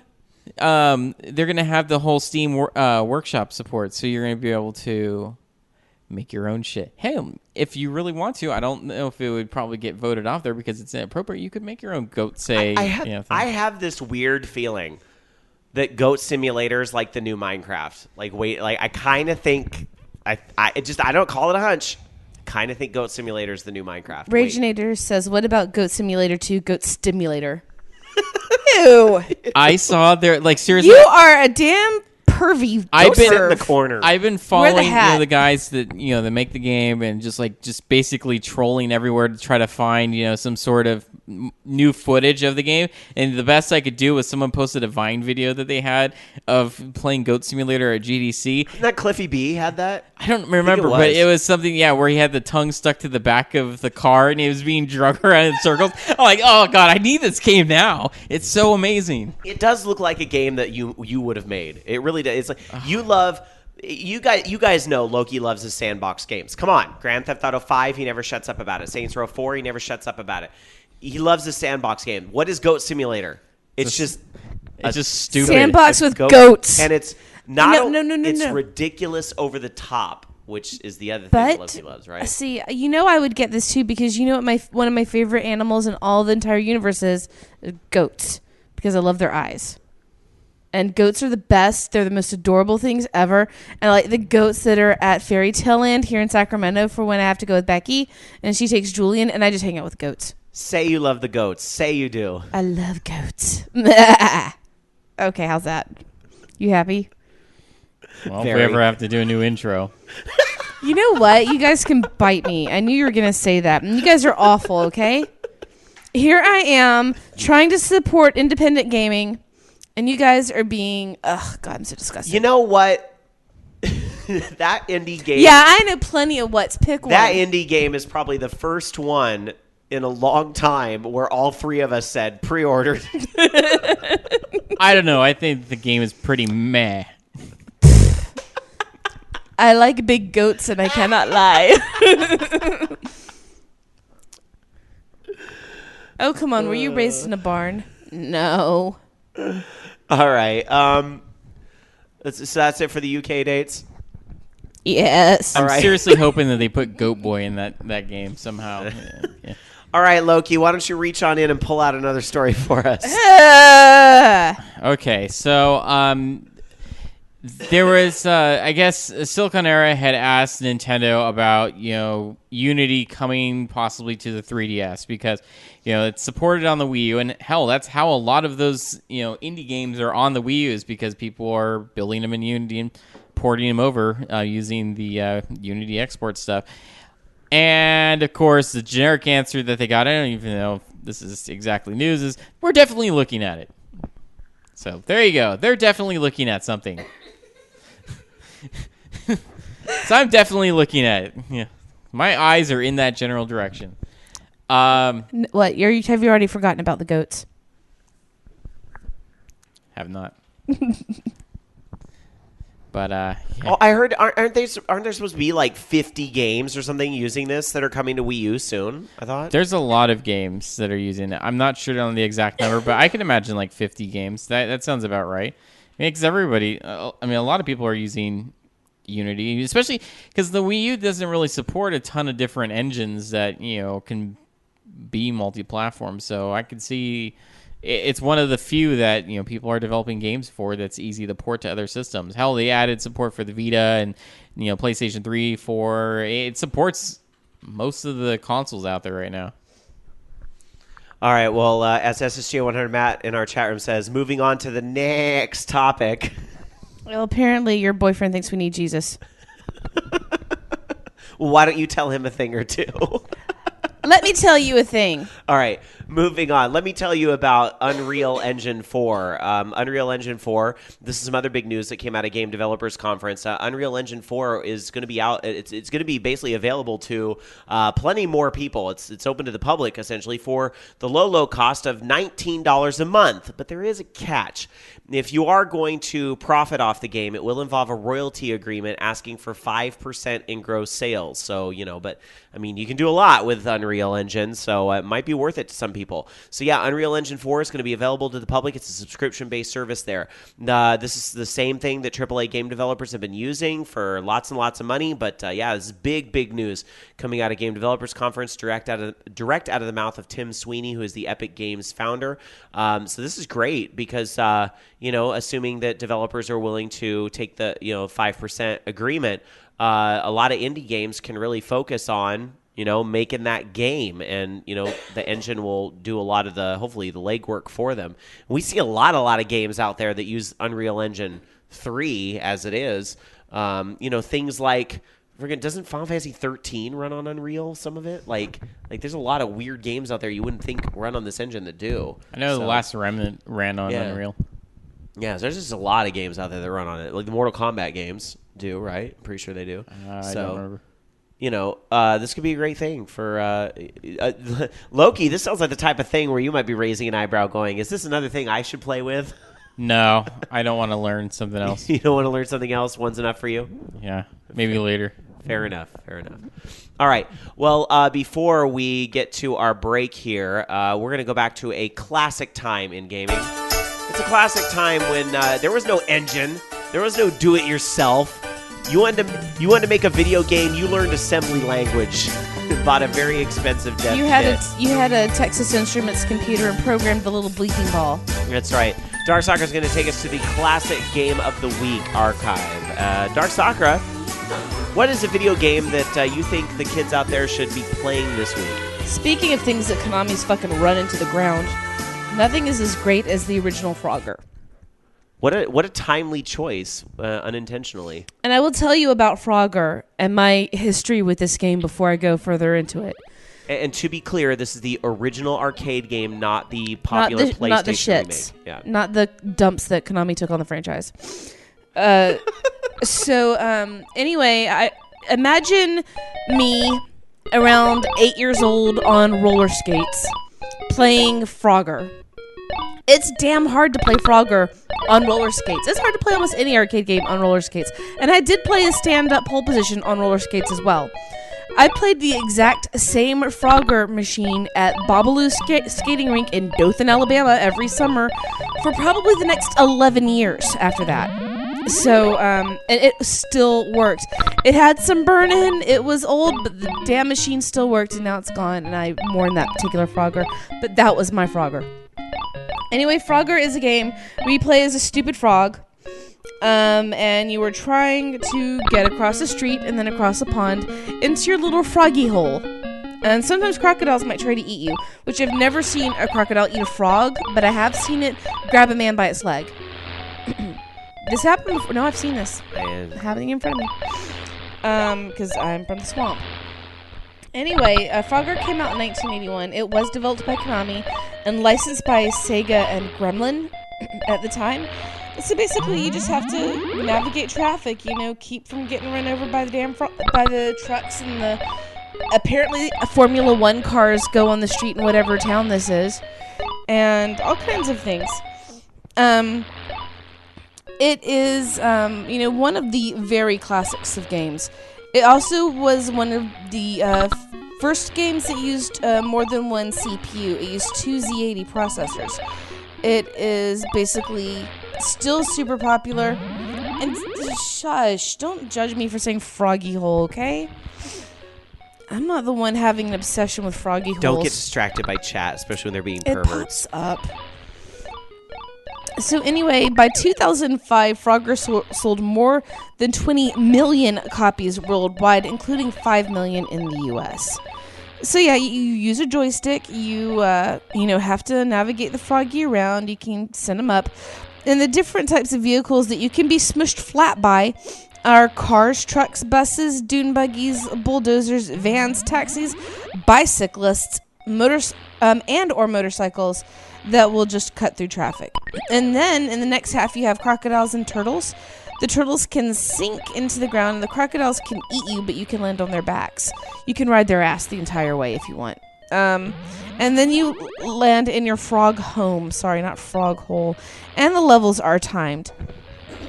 So different things will kill you, turning you into a little skull and crossbones, which The last time I saw a frog skull, it was when I was cutting into it when I was in 9th grade in biology class. So, at any rate, you could be hit by a car, you could jump into the water, run into snakes, otters, or into a crocodile's jaws. You can jump into a home invaded by a crocodile. You can stay on a diving turtle that is submerged, ride a log, crocodile, or turtle off the screen, jump onto a home already occupied by a frog, jump into the side of a home or in the bush, and running out of time before getting your froggy home. As far as other versions, there have been many others. There have been clones, as people in chat room are mentioning right now. Sierra had the magnetic media rights. As far as cartridge versions, Parker... Magnetic media? As in discs. Oh, okay. Parker Brothers licensed it from Sega for cartridges. We've seen copies on the TRS-80, the Sinclair 1000, and the Sinclair 2068. Sorry, it has just clicked for me after all these years why Frogger 2 3 Deep, which was the one I loved on Commodore 64, was only ever on cartridge, because it was a Parker Brothers game. I just had an aha moment. Thank you, Dark Soccer. I feel enlightened. We had Atari 2600 versions, the multiple releases. And there was a cassette for the Supercharger. There was a Tommy Tudor version that was also licensed from Konami themselves, but it's not clear if it's been developed by Konami. Parker Brothers also did the releases for 2600 and television, Atari 5200, which I have, ColecoVision, which I have, Atari 8-bit computers, the VIC-20, and Commodore 64, as you mentioned, Rob. Sierra had the Commodore 64 disc versions, which is why there were two versions on the Commodore 64. There was the Apple II, there was the original 128K Macintosh, the IBM PC, the Atari 2600 Supercharger, and then the versions for the TRS-80 color computer. And Sinclair had a version developed by Cornsoft in the UK. About $10 million was spent on advertising for Frogger, and it was advertised along with The Empire Strikes Back. There's your Star Wars thing. Coleco also had a mini arcade tabletop version that was released also along with Pac-Man, Galaxian, and Donkey Kong. Remember I have those? one of those taken apart. Awesome. Now, there were clones of it, including Froggy for the ZX Spectrum, Hopper by Acornsoft for the BBC Micro, and the Acorn Electron. There was another Frogger for the BBC Micro and ZX Spectrum. There was Frogger for Sharp MZ700 in the UK. And a version done for the New Brain by the name of Leapfrog. The Atari 2600 also had a game named Freeway that its working title was Bloody Human Freeway. Awesome. So, I mean, like I said, there's just been like a bunch of different versions. I mean, we have them by Hasbro. We have them... re-releases for PlayStation. We have there was a prototype based off of Frogger for the Sega Game Gear that was never released, but apparently I think there are leaks of the ROM set out. There was a port of Frogger for Xbox Live Arcade, and that was developed by Digital Eclipse and published by Konami. So, and you were right, the sequel to Frogger was Frogger 2 3 Deep in 1984. There was another Frogger in 1997, Frogger 2 Swappy's Revenge in 2000, and then a bunch of shit that Konami took on the franchise. Well, that first Konami one, the Frogger in '97, that was a huge game. That was on the original PlayStation. That was a huge game. Yeah. It was very different, because it had the larger kind of worlds, That game I thought was incredibly boring. I owned it, actually. I didn't mind it. I thought it was cool. Well, how about some pop culture references this time? Frogger had an animated series as part of the Saturday Supercade that CBS did. It was included with, it was Frogger, Pitfall Harry, and then their segments were replaced by Kangaroo and Space Ace. There was a segment on, remember that show VR Troopers? They were beating a frog monster called Amphibidor, based off of Frogger. And it's been mentioned in that horrid show Seinfeld, which I still do not like the show. MTV Movie That was a 2003. really funny episode, though. Okay. Well, basically there was a reference to a bunch of different early games in that one, and Frogger was in Wreck-It Ralph, hanging around Game Central Station.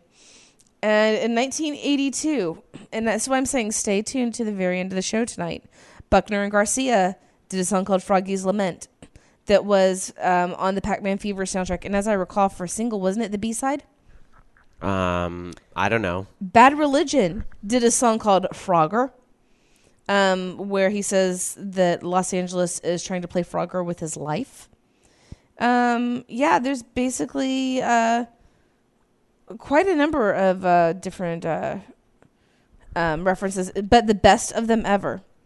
In 2006, there's a group in Austin, Texas that modified a Roomba dressed as a Frogger to do a real-life version of the game that used a Bluetooth controller. The Roomba was able to get across the street 10 times, 40 lanes, and survived for 15 minutes before it was, quote, killed by an SUV. A game over. You know, and actually Frogger has been a nickname for a disease as well. I don't know if I want to know. It was a name given to the jumping gene for a particular family of fruit fly. Okay, then. There you go. Is that it? The highest, by the way, the highest Frogger score by Michael Smith of Springfield, Virginia. And the world record was 970,440 points, and he beat Pat Lafayette on December 26th on 2099. And I'm guessing that's some sort of, it's a Twin Galaxies thing, so whatever. All right. Whatevs. There it Frogger. Is. There it is. Your classic Pre-Konami shit. There it is, your classic game of the week, Frogger, which really is a real classic if you think about it. I mean, all those references alone. No Frogger will ever be as awesome as me on my roller skates as a 7-year-old playing at Babaloo's skating rink in Dothan, Alabama. Well, fair enough. All right. I had long hair then, Rob. Uh-huh. It was long and bored straight. My hair when I was 7 went to my ass. Cool you will story. never see it be that long ever. All right, we're going to take a break. Jamie, I'm just looking at the related videos, by the way, to the Frogger video, and somebody recreated it, of course, in Grand Theft Auto. It's like a Frogger. Of course they did. That's hilarious. That seems like the type of thing Loki would have done. All right, we're going to take a break, guys. When we come back, though, plenty more Orange Lounge Radio, including rapid fire news, the Fugal question of the week, and plenty more coming out of Game Developers Conference and more. Your emails, your calls. We come back with more of Orange Lounge Radio right after this.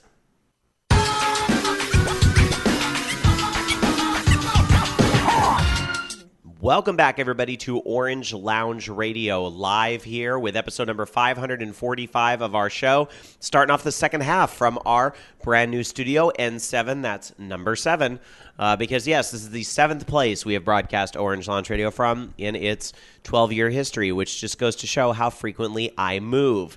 Although, to be fair, one of those places was where Dark Sakura was at, so... And you had Shermie at your feet for years. That's right. And now I have Sanrio, who runs away. She doesn't like people. Who's under the bed making evil single glowy eyes at me. Yes, but she kind of hides under the bed for half the day. And then this is really weird. In the old apartment, she would never get on top of the bed because she was afraid of the comforter. She did not like the comforter whatsoever. Well, we didn't put the comforter on the bed this time. And now she loves the bed. She hops up out there all the time. In fact, now she likes to jump up there. When Daddy got home at 4:30 in the morning last night, she likes to jump on the bed at 10 a.m. Kitty treat, meow, meow, meow, meow. Kitty treat, meow, meow, meow. Mm-hmm. Like, you little shit. I'm going to get the comforter. I know. Dan left the door open today. Uh-huh. And Midna comes in and pounces on my face and then starts pawing at... because we have a big wide window over my bed. So she starts pawing at the blinds. So I open the blinds. She gets up there. Runs out. You know how she gallops? Yeah. Like that. Gotta love cats. I love cats, but fuck cats. I know. Cats right? don't give a fuck. End of story. So, yeah, if I'm not only a little bit sick, but I was up until 4:30 last night because I went to San Francisco for a midnight movie last night that my Shadowcast group was doing on the road in San Francisco last night. And so I drove home right after the show, and I'm so tired. So I'm tired and I'm sick, and I got to go back to work tomorrow. It's going to be a long day. But I'm happy to be doing this show with all of you guys and those of you listening in chat. This is how I spend my Sunday nights. Fun times. SSC 100 Matt says she's getting she's getting back at you for locking her in the bathroom for an hour during the move. It was 1 hour, and it was for her own good and safety. We didn't want her to run away. Not that she would ever go outside, but she would have freaked out more outside. All right. Unfortunately, this is not a podcast dedicated to cats, although, I don't know, maybe I should start a fourth podcast about cats. But I could totally do a podcast about cats. I'm just going to call it Old Cat Lady. It'd be fun. You never know. I'm surprised they don't. They probably do have one called Podcats. There's got to be a show called Podcats. If there's not, patent pending. All right, let's do some rapid fire news. It's a video game podcast. Let's talk about what's going on in games real quick. Loki. So, looking forward to playing Titanfall on 360. Was supposed to be coming out this week, but then at the last minute, they're like, hey, it's not ready.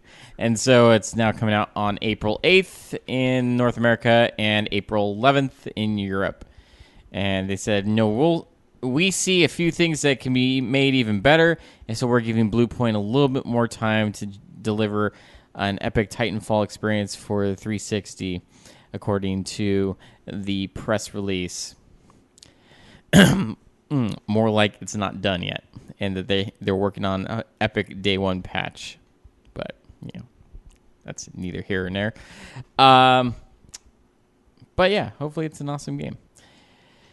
PlayStation 4, they announced that they're also offering indies some new development tools to help with publishing games on their console, including with that, the ability to export to PlayStation 4 on Game Maker Studio, as well as Mono Game, which is, I guess, free to license Sony computer entertainment developers. And also, of course, Unity to support PlayStation 3 and PlayStation 4, and I guess, or PlayStation 3 and Vita, and the PlayStation 4 version of the export is coming for, I guess, some early access people in April.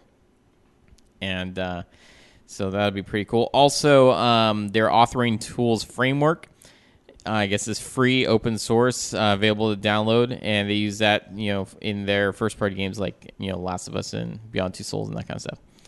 So, pretty cool. And then, also, they're going to be doing some more updates to the PlayStation 4 firmware that's going to allow you to do some game capture without HDCP restrictions. Because right now, you're kind of limited how you can capture on the PlayStation 4, but with that, you're going to be able to, I guess, export clips and that kind of stuff. You can record and share longer clips of gameplay sessions, and beyond, I don't know if you can, upping the resolution on Ustream and Twitch streams to 720p, which is going to be coming in a later update. So that's kind of cool that they're doing that. And also the ability to save videos and screenshots to a USB drive. So, if you want to edit them off your PlayStation 4, you can do that as well, instead of having to just export and stuff. That's awesome. All right, well, moving on to some other news. This regarding Mega Man Legends 3. It broke many hearts that this game did not end up happening, including the Mega Man creator KJ Inafune still wants Mega Man Legends 3 to happen. He said recently that if somebody asked even right now, what's the game you want to create most, it's still Legends 3. I put so much effort into that game, so much passion into that game, but it didn't happen. It's always a regret in my mind, even now. We all know that it's not going to happen, though, as long as Capcom holds the IP. But if they asked me to make the game, I could still gather most of the original team, even right now. So, hey, I would be happy to see a Mighty Number 9 Legends, if you know what I mean. That, by the way, in comments to a US Gamer. Moving on, I mentioned during the Japanese release dates that a new Nintendo Wii U was coming. Well, it's just a different type of bundle here. What's happening is that the Wii U Premium Pack in Japan is being replaced with a Wii Sports Club bundle. So yes, a Wii Sports Club bundle is going on sale in Japan starting on March 27th. It will be a 32-gig Wii U premium console with a gamepad, and then Wii Sports Club passes for events like bowling, golf, and tennis from Wii U Sports Club.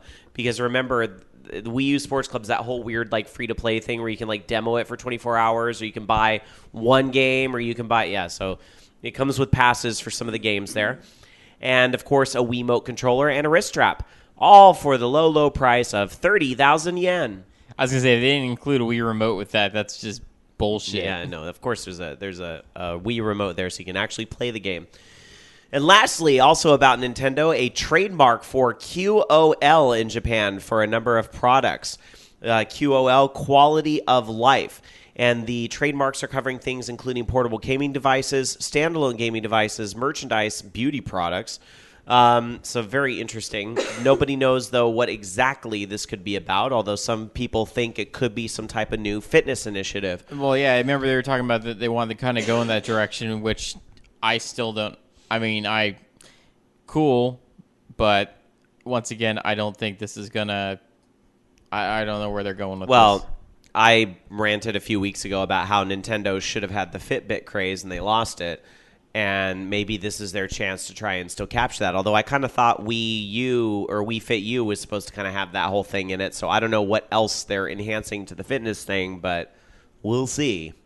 I just don't. I don't get it right now. I mean. To me, this is almost like how I didn't get the Wii Vitality sensor, and I still don't get that. And it's cool, yeah, if they want to, do something where you can exercise and they can do all that sort of tracking stuff. But the problem is, there's already stuff out there that does that and probably does it better. Yeah. And just because it has a me in it doesn't mean I'm going to fucking buy it or I'm going to buy a system for it. So I just have to wait and see what they're going to do with this. We'll see. Dark Sakura, what do you have for us? We have some stuff. Basically, we've got going on, and this is kind of sad, but all of the DLC for Guitar Hero, DJ Hero, and Band Hero is going to be going away as of March 31st. So, get it while the getting's good. And Guitar Hero on iOS is going to be discounted through the end of the month on the App Store. In other news, we have a new character that has been revealed for Ultra Street Fighter 4, and that's Decapra, who's one of Bison's dolls, or I should say Vega for the Japanese version. She's the arch villain of the Doll Guard, and she is a clone of Cammy. Also, and this one was really sad, and Dan and I actually talked about this because part of what put him in the hospital for congestive heart failure were energy drinks. And a Norwegian teen, basically was part of he was a 14-year-old kid named Henrik, who was at his cafeteria at school doing a Call of Duty LAN party that lasted 16 hours. He said, this is the quote, "I was playing Call of Duty, then everything went dark and I passed out." He was flown to a hospital in Lillehammer, who basically he was in a coma for several days. His kidneys started to fail. Other organs started to fail, and it was because he had been drinking energy drinks the entire time. Yikes. The rest of his health had been pretty okay all up until that point, but it was the combination of lack of sleep, focused attention, and just drinking consistent energy drinks for the period of 16 hours. He drank 4 liters of energy drinks. That's a little excessive. You wouldn't drink that much. That's just stupid. Yeah. He was also 14, which goes along with, stupid. That's a good way to make your heart explode, I guess. Yeah. Ouch. But and the reason I'm saying the stupid is more like an ignorant thing. The human brains under 25 years old are not programmed to think about long-term effects. They're programmed to think about immediate reward. So that is, I need to stay awake. Let me drink another. I need to stay awake. Let me drink another. And not putting any thought at all into what is this going to do to my kidneys? Take a break. My liver can't process this much taurine. When you're playing games or doing anything like that, take a break. Why do you think we take a break here at OLR instead of doing 3 hours consistently? People's got to pee. Take a little break to drink water and use the restroom and all that stuff. So, all right. Anyhow, let us take a break on over to our Facebook and Google Plus communities, because when you slam those words together, you get Foogle Plus. But we just call it Foogle for short. In a segment we call the Foogle Question of the Week. It's Radio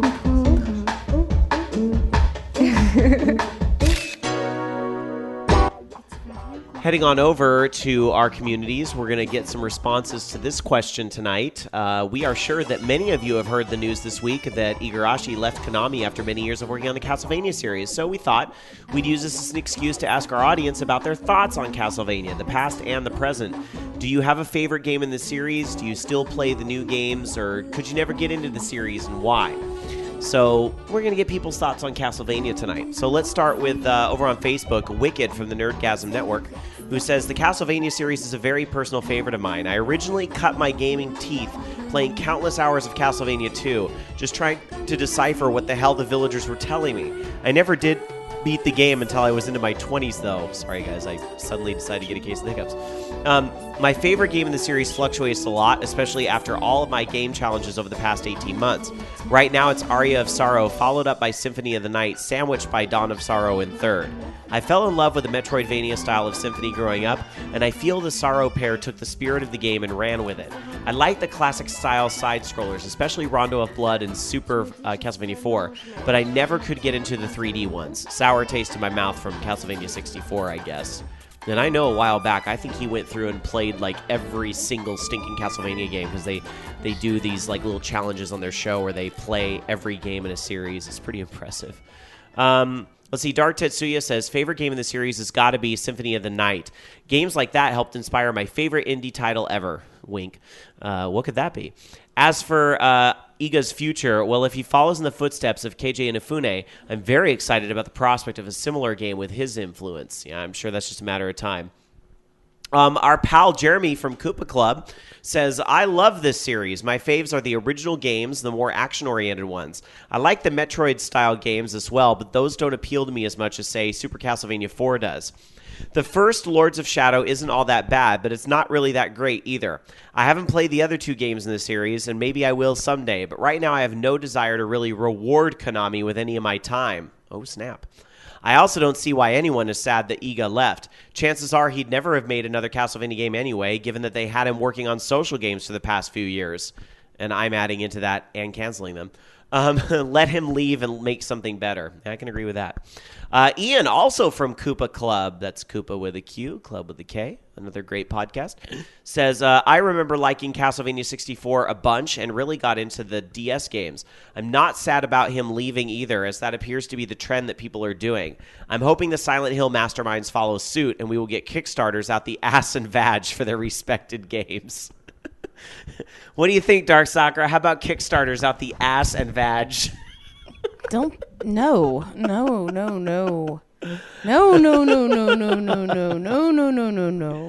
SSJ 100 Matt giving us our favorite kind of answer, a haiku. Here we go. Are you ready for the haiku? Whipping vampires. Never get. That's all. You already lost. Whipping vampire. Oh no, just kidding. I can't count. Just kidding, Matt. Whipping vampires. That's 4. No, count. Whipping vampires. I made the same mistake. It's whipping. Vampires. Count it. Vampires. Vampires is 2 syllables, Rob. I'll let it slide. Whipping vampires never gets old except when it is Simon's Quest. That is a lie. Simon's Quest is one of my favorites. Don't spread lies on my show. Our friend Shane says Castlevania 3 only because it had a pirate named Grant Dynasty. Cracks me up every time I read it. Was that a mistranslation thing, or was that really? Was it supposed to be? It was Grant Dynasty. Grant Dynasty. According to the website HowManySyllables.com, vampire is 2 syllables. What about vampires? That would make 2 a difference. syllables? It still would be 2 syllables. Thought I'd try. Unless you're from Texas or Alabama or somewhere. Vampires. Then it's got 50. All right, and lastly, Nemesis47 on Facebook. Nemesis47 says, Castlevania Symphony of the Night on the old PlayStation 1. Still to this day, one of my favorite games in the series. I still remember the time I beat it and got the good ending by exploring every nook and cranny in the castle. Remember getting that stinking upside-down castle the first time. I mean, one of the top 10 moments in gaming ever when you unlock that upside-down castle and you're like, fuck. No, it's after you get through with Butthole Shaft, which is what I called him every time. Is that related to the ass and vag Kickstarter? No. For Butthole Shaft? You know who Shaft was? Yes. The Dark Priest Shaft. I'm just talking about Shaft. Shut your mouth. I still, what I always wanted to do though is I was trying to find, because there was the hidden track for Maria having been turned into or possessed by the succubus. Mm-hmm. But I never did find that in the Japanese one, which Dan imported before he and I got together. Wow, that's actually pretty impressive. Yeah. All right, let's see. Going to Google Plus and reading some of the answers over there. Act Deft says Super Castlevania 4 is definitely my favorite in the series. That was a good one. I love that one on Super Nintendo. And then there was Castlevania 5 on the Super Nintendo, and I remember thinking at the time, this game is ass. And it wasn't until much later I learned about how it's because Castlevania 5 was, why can't the name slips me? Not Symphony of the Night, but the one before it. Rondo of Blood. Rondo of Blood, crammed into a Super Nintendo cartridge. And it wasn't Castlevania 5. It was actually listed as Dracula X. Oh, was it? I thought they called it Castlevania 5 here. It was Dracula. I think they might have given it a subtitle as Super Castlevania 5. Yeah. Because Super Castlevania 4 was the redo of the first one. But it wasn't really a redo of the first one. There was all the new sort of. It was was the first style. Yeah. But yeah, Dracula X was, in fact, I've got the box and the manual and everything.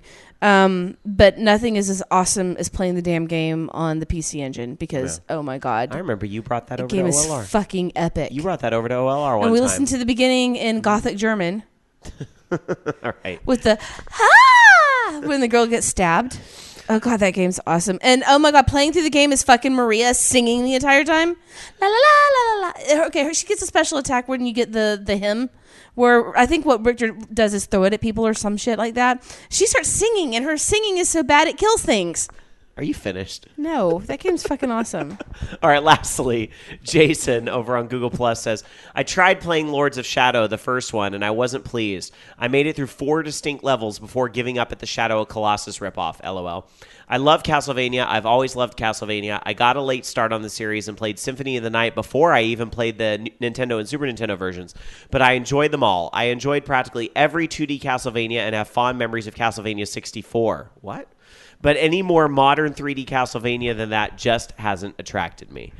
That is some, by the way, I wasn't able to read them all tonight because we had a lot of long answers, but please check out all of our answers at our Facebook community, facebook.com/orangeloungeradio, and also google.com/plus orangeloungeradio for the other answers over there. Thanks to everybody that answered the question this week. What a great settling series. this shit once and for all in chat. What's that? How many syllables vampire has? Oh, no. Remember Castlevania Judgment? Don't know. Wasn't No, that I the don't. fighting It game on never the Wii? existed. Yes, it Oh, was. God. It never existed in my universe. La la la la la. That was the beginning of the end. You know what? We need to just completely play through Rondo of Blood at my house. Break out the Turbo Duo. Get some Rondo on. It would be nice if we finally got one of these gaming marathons we've been talking about doing for 5 years off the ground. It would be fun. I know, right? All right. Let's move on. We got more news to get to and your calls and emails pretty soon here. But starting off with Loki. So the Ouya has done made a lot of weird decisions lately in making itself irrelevant. But now they're doing, I guess, I want to call this almost like the final nail in the coffin, but they're now dropping the free-to-try requirement for developers. Because you may remember when the Ouya came out, all the games around the Ouya had a free component to them, so you can at least try them out. Now that's not required. So now basically it's the Android marketplace on a really shitty console that now you can also play those games on other things, including maybe soon PC. So what's the point again? Tell me, do you regret your decision to back that Kickstarter? Yes, I do. But at least I got to try the console out for a while, and I made most of my money back. So Have it you was used like it as a an doorstop? extended rental. It was a rental. It was a red box, but a silver box. Yeah, it's like when I used to rent consoles. And I got to try it too, so it worked out. Yeah, so I got to laugh at it. I don't know. But I don't know why they would do that, but whatever. Interesting. Also, apparently Disney Interactive, they are scaling back. Yeah, and that story was left over from last week. I'm sorry. That was my bad on the show roll tonight. Sorry. Rob. Sorry. Fired. I knew there'd be a mistake. I knew we would come to the new studio and there'd be some damn mistake. Well, at least it was just that, not worse. The best part is we can edit that out, right? Let's leave Nope. it in. It was funny. We do it live here at OLR. Fuck it. We'll do it live. Well, I just want to reiterate from last week that Disney Interactive is making less games than they were. You just want to reiterate. Because you know what? They made one game last year, one console game, Disney Infinity. Oh, I'm sorry, 2 games. There's Planes too. Like everybody else, social. So- It was social. It was huge on social. Yeah, and so you know what's going to happen now? There's not going to be Planes this year. So fuck you people that like Planes. You're only going to get Disney Infinity 2 if that ever comes out, which it probably will, because it made a lot of money. All right. Anyway, moving on to more recent news and things that are upcoming to the PlayStation 4. Apparently, preloading is supposed to be a thing that's coming to the PlayStation 4. I thought this was something that was already available on games, but I guess not. Sucker Punch, which of course is the studio behind infamous Second Son, said on Twitter that this is a feature that's coming later in the spring. There was a tweet that said, quote, "No preload until April." This, of course, in response to all the people that wanted to play infamous Second Son, which I know none of us were able to talk about during our gaming weeks. None of us have played it. I know my buddy Shane's been playing it a lot. He really likes it a lot. He said it reminds him of Crackdown. It looks good. I need to try that. I never really got into the other games, but I don't know. It's making it sound really good, so I might have to check that out. But anyway, yeah, Sucker Punch said that in the tweet. No preload until April, so this could mean that future games will be something you can digitally download and then play on the launch day. I don't know what big games are coming out in April. I know there's Final Fantasy 14, but that's a little different being an MMO. So yeah, I don't know, but that'll be cool that people can download the games and then play them at midnight on the launch day, as a lot of people will be doing with Diablo 3 this week, I'm sure. Dark Sakura. So, this is just, I really had to bring this article up just because of something that BioWare Montreal's game designer, Manveer Hare, was bringing about. He actually did a talk at Game Developers Conference called Misogyny, Racism, and Homophobia, Where Do Video Games Stand? Basically challenging this whole, we only develop male characters because only guys, or the majority of our market are guys. He said, and this is from here, that it's cynical to assume that an audience isn't capable of embracing a gay character in any way, and that more exclusive female protagonists that aren't glorified sex objects and have personalities beyond supporting the men in the game, that's a good thing. I mean, basically is bringing up, the female shepherd who, there's what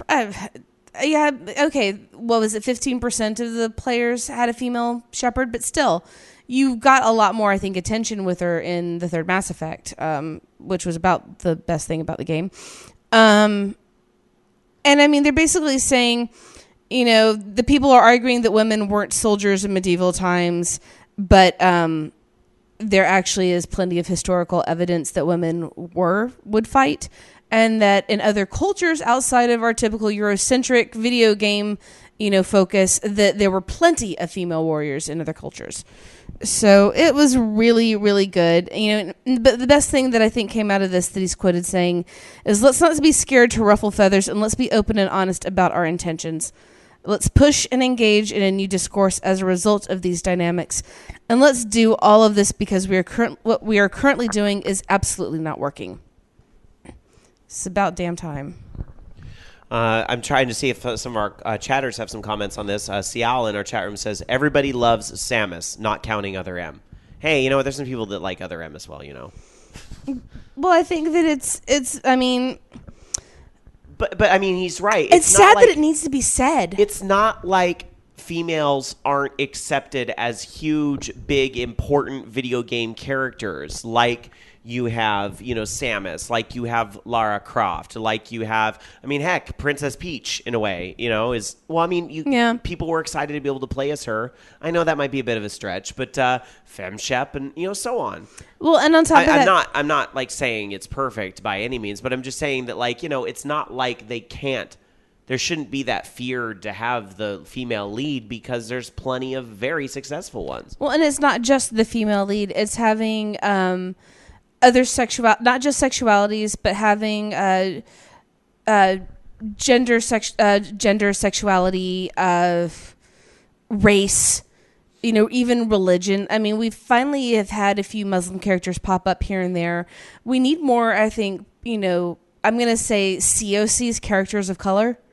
We need more people, and we need to actually have where I like being able to have your character and make the choice, but I like having other characters that interact with it also have, not just, oh, we're going to do whatever because you're the main character, but I'd like to see other characters that are strictly like, and I hate to go back to Mass Effect 3 on this one, but how you had Trainer or you had Steve, they were very firmly in their sexuality.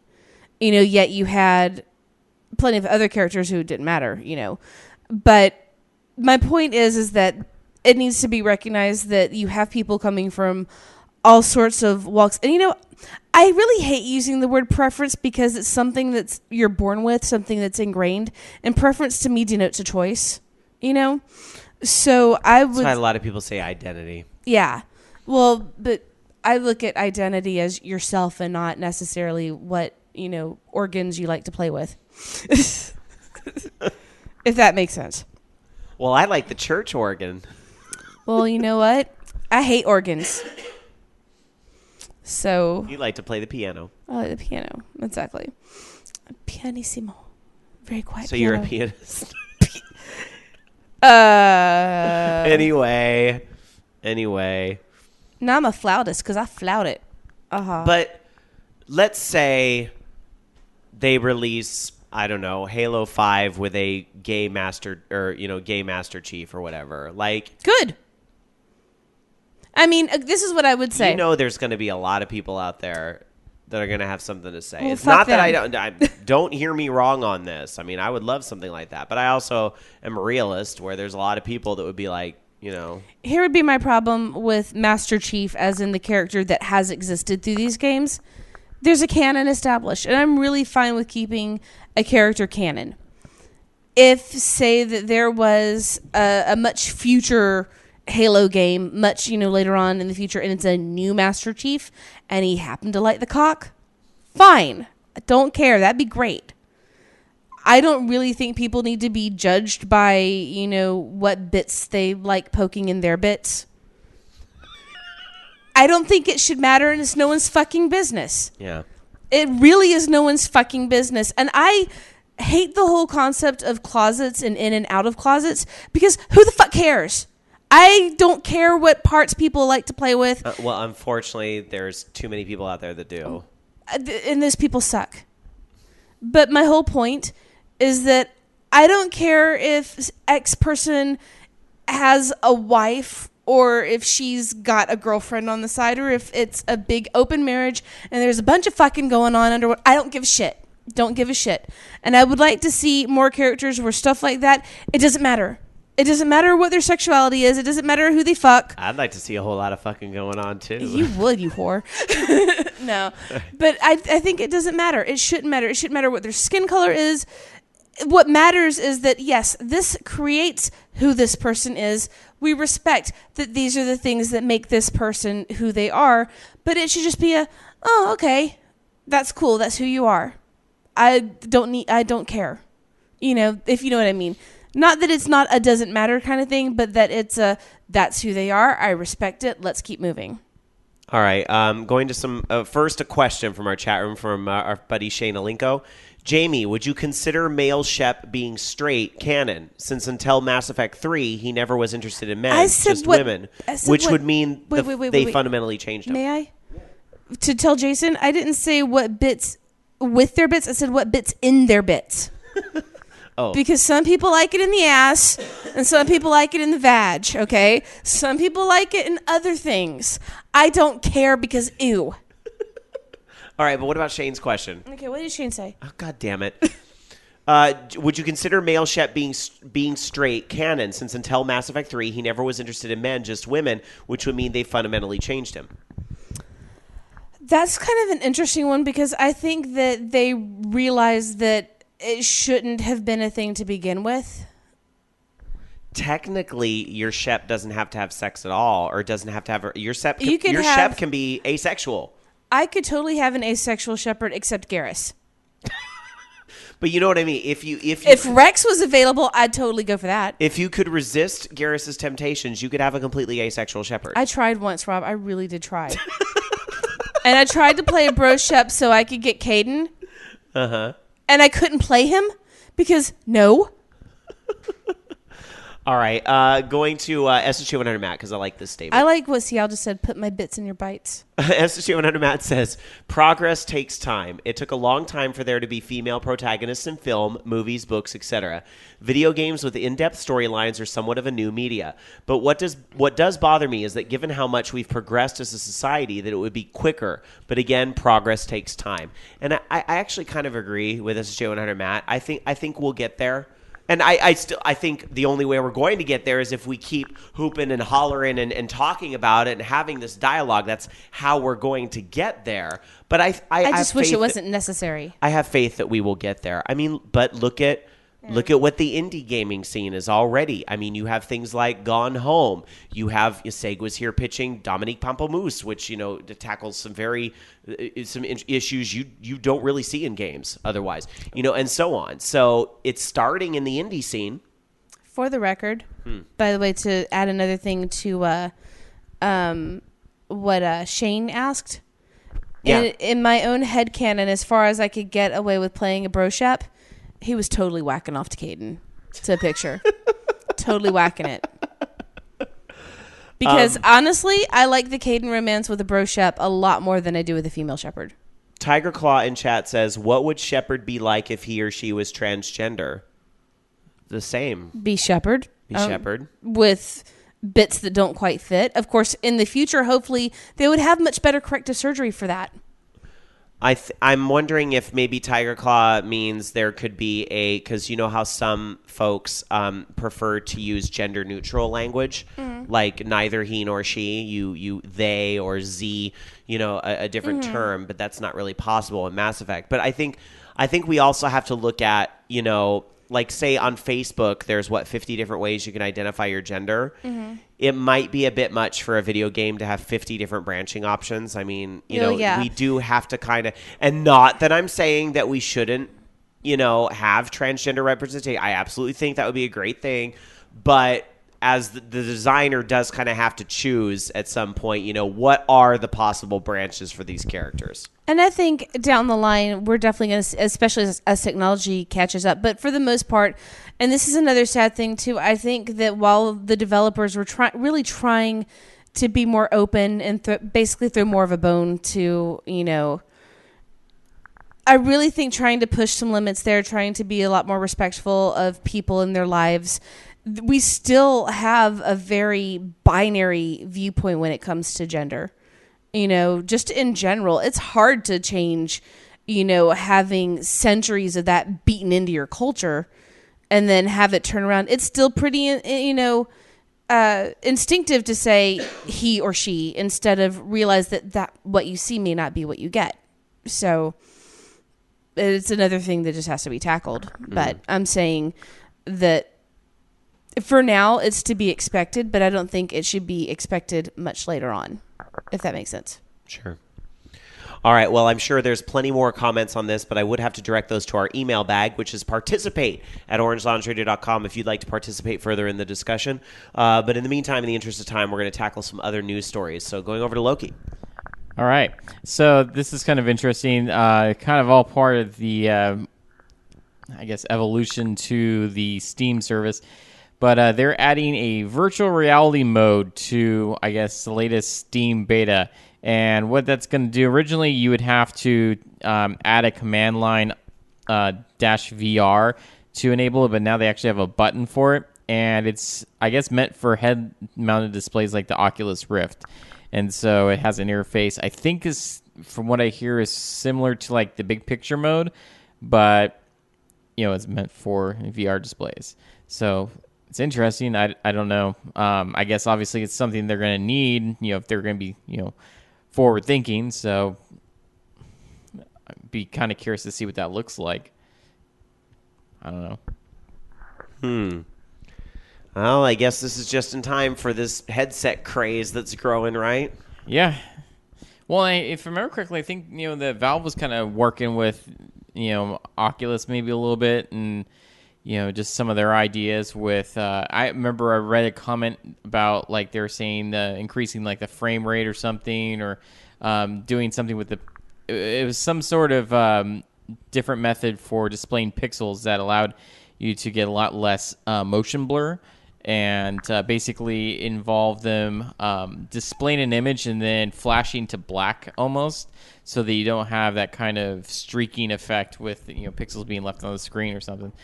Of course, I'm just talking out of my ass right now, but that's what I remember reading. Bobby says that, or in chat, he's saying that all these news sites that are running this story are getting it from a Reddit post. And so he actually links us to the Reddit post. How funny.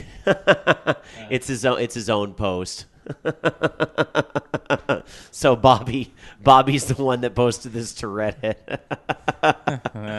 And yeah, he said, FYI, Steam Beta now has a VR mode and view menu. No command line argument needed. How fun. Good job, Bobby. Why didn't you break that news over at vognetwork.com? Why'd you have to give that one to Reddit? It's fine. That's funny, though, but they didn't source them in the article. They never source Reddit. But my God, now half of what Facebook has on it comes from BuzzFeed. They owe Reddit a lot of money. Let's be real. It's ridiculous what sites run. I mean, shit. Sometimes they run stories based on random people's Twitter posts. I just don't understand it sometimes. That's hilarious. Yeah. Well, let me read the rest of what Bobby submitted to the Reddit here, which he submitted to Oculus's Reddit. It's still just big picture mode on a curved screen, but it works pretty well for what it is. When I first tried it, it required me to do some monitor trickery with the Rift on an extended monitor, and it was very flaky. Now it works with my normal setup and works immediately. For those that never tried it, you'll need to opt into the Steam Client Beta and have Steam VR installed from Tools. I'm also opted into the beta branch of Steam VR, but I'm not positive if that's required for the new version or not. So, good job, Bobby. He's going viral and not even. He says it says the logo is there. That's true. You do have the little VOG logo next to your submission there. That's pretty cool. All right. Well, moving on to some other news. This I am not getting from Reddit, but directly from the website of the creators of the game. This kind of goes back to one of the dangers of Kickstarters stories. The game was called Super Action Squad, that at one point was Super Retro Squad. And coming from the website here, explodingrabbit.com, it says, quote, Super Action Squad is too big of a project for us to handle right now, so we're putting it on hold to make some smaller games first. We will resume development on SAS, or SAS, once we are in a better position to make it. The reasons for this decision, including why the original Kickstarter was a bad idea in the first place, are explained in detail below. I'm not going to read the entire post, but I'll read some of the bullet points here. It boiled down to inexperience, lack of understanding and scope, unrealistic estimate of cost, being part of an ineffective team, which I thought was a pretty ballsy thing to write about. Unity is not a good tool for 2D platformers, which I don't know if I agree with that. I don't either, because it's kind of one of those things where it's like, well, you shouldn't have kickstarted a game that you didn't know that you should have tested the system first. I don't know if I buy that either. Well, here's the thing. It's I think a lot of it, his main excuse was he's used to programming in Flash, and then going to Unity was completely different. But I think aside from creating the engine, I wouldn't think it would be that difficult to be able to port everything else over. Obviously it is. I mean, just because, I don't know what they had. But yeah, I mean, going from taking creating, was it Super Mario Crossover, and just basically grabbing pre-made levels and pre-made assets and all that stuff to creating your own stuff, which, let's be honest, is just kind of slight changes to the sprites of, Super Mario Crossover. It's Super Mario Crossover retail version minus all the Mario and Nintendo stuff, because we'll get sued. The game. Well, there's also a section in the post called What I Would Do Differently. And I think this is interesting. Just a little quote from this section. Quote, "The thing is, though, knowing what I know now, I would have never launched a Kickstarter for the game as my first project. It makes little sense for a team with little to no experience that has never worked together to try and make a big game. It would be much better to focus on something small and simple. After getting experience releasing small projects, we would be able to work our way up to bigger ones." So they, and no real word on what's going to happen to all those people that gave money, although they are saying, they kind of say a little bit vaguely in the post, if you were a big donator, contact us, we'll work something out, we're not unreasonable, but they're talking about they can't really do refunds right now, probably because the money's already been spent, And the people in the Kickstarter comments are pretty pissed. Well, of course. But this is part of the dangers of Kickstarter. This is why I've always been very nervous to get in on that craze. And there's still really only a handful of things. I can probably count on one hand the number of projects I've given to. So, all right. Anyway, I could probably also count on one hand the number of emails we received this week. But that's okay. We love hearing from our listeners, even when it's only a couple of them. And even when they're wrong. You can email us anytime you like. Participate at orangeloungeradio.com. What's coming up tonight, Nothing. Darksagara? Nothing. All right. Hello, LR. I've listened to the shortened episode this week, and I must say, I appreciate you guys taking the time to record something during your busy schedule. I very much enjoyed listening to it, and I think it's great that Snake was mentioned, as it truly is a classic game. I also very much appreciate you guys mentioning Snake 360, and it's still in development as you read the sequel. However, this must be YYR. However, there was one big inaccuracy in what was said during the episode that I simply cannot let pass. Cinnamon Toast Crunch cereal is 100% naturally flavored and does not contain any fake cinnamon. Yes, Big Red Gum and other things containing fake cinnamon are indeed truly gross. Gum in general is gross anyway, but only 100% cinnamon and sugar are present in every bite, along with 15 essential vitamins and minerals. It is true that some people who shall remain nameless, he means me, are fully entitled to their incorrect opinion. Fuck. But let it be placed on record that Cinnamon Toast Crunch cereal is officially yummy and delicious. Keeping it real, YYR. And you know what? I still think it tastes like balls. So I agree with the statement until you put it in milk, and then it just kind of dissolves and it just becomes mush. Yeah, I think it's the in milk part that really just made it gross. Mush with cinnamon in milk. I mean, here's what I do with Cinnamon Toast Crunch. I don't eat any cereal with milk. I'm weird. I have 1 cup, like a giant cup. We're talking like 40-ounce cup full of Cinnamon Toast Crunch. A 2nd cup with milk. You just eat them separate. It's still good, but it's way better than if it was soaking in milk. YYR, I don't do this very often on the show, but I would like to apologize for Dark Sakura's behavior. I would like you to sit and spin. And Golden Grams. Golden Ew. Grams is the shit. It is shit. It is not shit. It is the shit. I will not allow the woman to comment on breakfast cereal again. You know what? Okay, but mind you, what did I say my favorite breakfast cereals were as a child? You liked grape nuts. And like weird. Total and Cracklin' Oat Bran. But at least you pooped regularly. I did poop regularly. Okay, granted. Okay, there were 2 kid cereals at least we know she's not full of shit. See? Okay, and by the way, there were 2. Shut up! Oh my god! I can't. Rob. What? There were 2 kid cereals that I did like.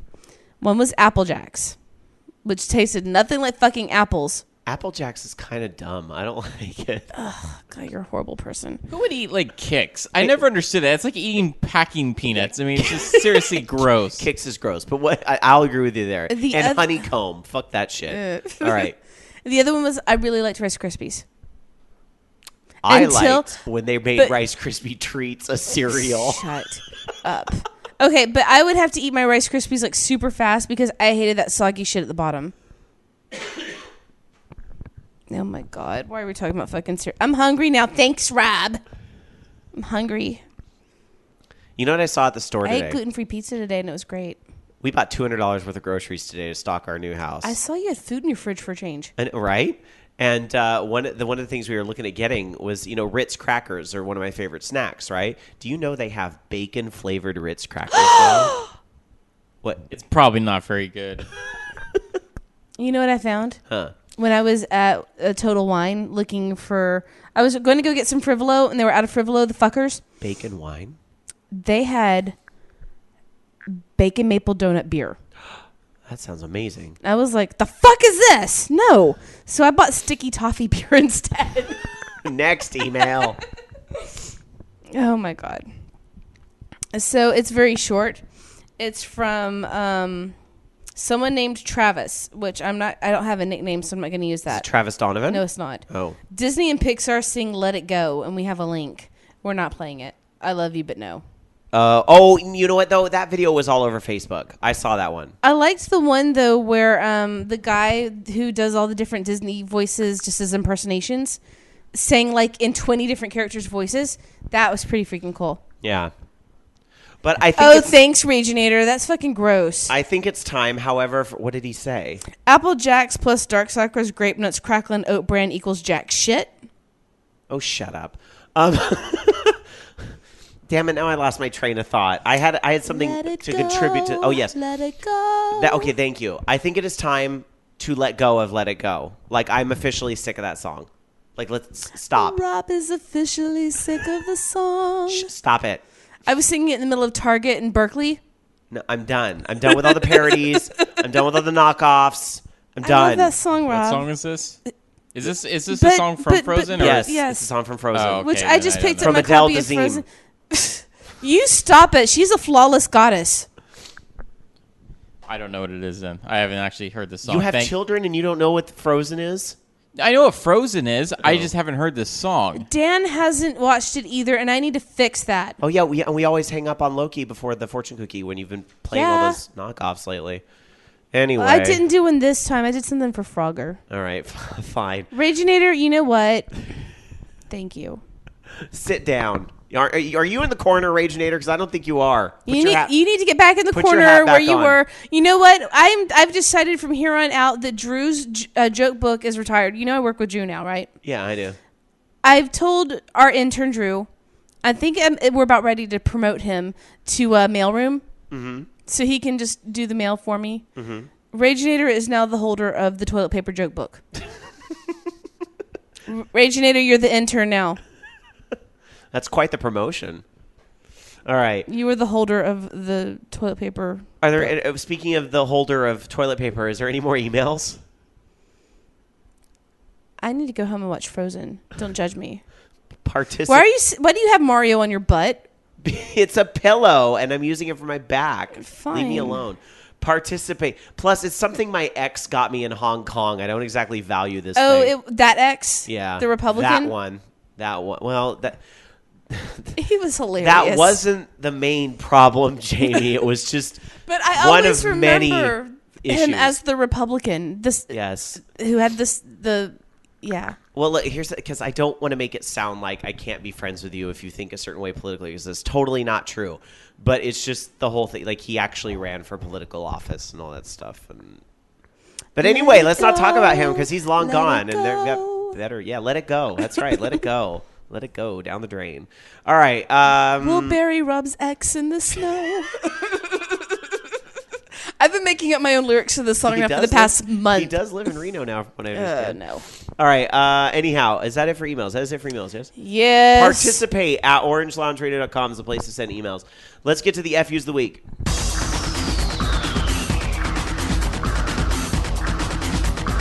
Oh, this is bad. Here is justice. Here is punishment. Here. This is fucked up. So, I don't know, because I've had a pretty fucking amazing day. Okay, I just got my Fiat, and there's an armrest, and the armrest fell off. I mean, it's not a major thing, and it's something that they'll fix, because I'm in, like, the first 30 days thing, and CarMax is pretty awesome. But, oh my god, fuck you to delicious gluten-free pizza, and the fact that I want more of it.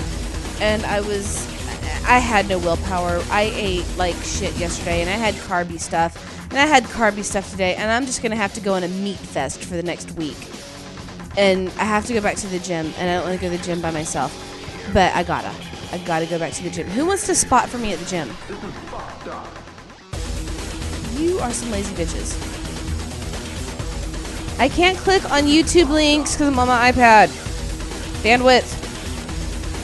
All right. Is that it? Loki? I guess. Wait, one more. I asked you if that was it. And you I said just yes. thought of something. You bitches need to see Frozen. Now I'm done. Loki. Actually, the fact that my eyes have been burning since like noon today. I think it's just allergies, but it still sucks. It makes me feel more tired than I am. That's it. My FU of the week goes to sinus infections because I've had one since Tuesday, as I mentioned earlier in the show, and it sucks. It is ruining my life, and it needs to stop. And I also want to give a second FU to Dark Sakura. Hey, I did not give you a sinus infection. But you made them popular. You know what? Vajazzling is popular. Are you getting it done? Are you getting pee-jazzled? You know, I thought about getting ass-jazzled, but I guess not. Well, we'll talk to Exifer about, ass bleaching and stuff like that. But That'd be like be jassled. Or be jassholed. You goat say. And if this is your first time listening to Orange Lounge Radio, I'm fucking sorry. I'm sorry that you've had to put up with this shit. It is so good for Loki to be back in the studio. I feel like you. Yes, Skype works, but it doesn't work the same. I'm just saying. All right. Anyhow, getting back into some gaming news, Loki. So speaking about Kickstarter and how it's a terrible idea to back game projects, Yu Suzuki is researching the idea, but not yet decided if he's going to kickstart Shenmue 3, which I can tell you right now, if that were to be put on the Kickstarter, it would probably be approved immediately. So research a little quicker. But yeah, so I don't know. It would be kind of neat to see him put, Shenmue 3 on there. Does he own the rights to that, or is it still Sega? I don't know. I think that the license... Yeah, I thought we had a story just a couple. Picked it up. Yeah, we just had a story a couple weeks ago. The licensing expired, the trademark expired, and all that. So it is open season now. All right. Moving on to one more story about a game a lot of people are looking forward to. In fact, if this game doesn't show up at E3 this year, I don't know what Nintendo's going to do. There will be cut bitches. I think so, but it has to do with the Wii U version. The Wii U version. In order to save this system, I'm going to need to sacrifice 3 virgins. All right, no. The Wii U version of The Legend of Zelda. And the producer, Eiji Aonuma, has made some interesting comments about the Wii U version of The Legend of Zelda.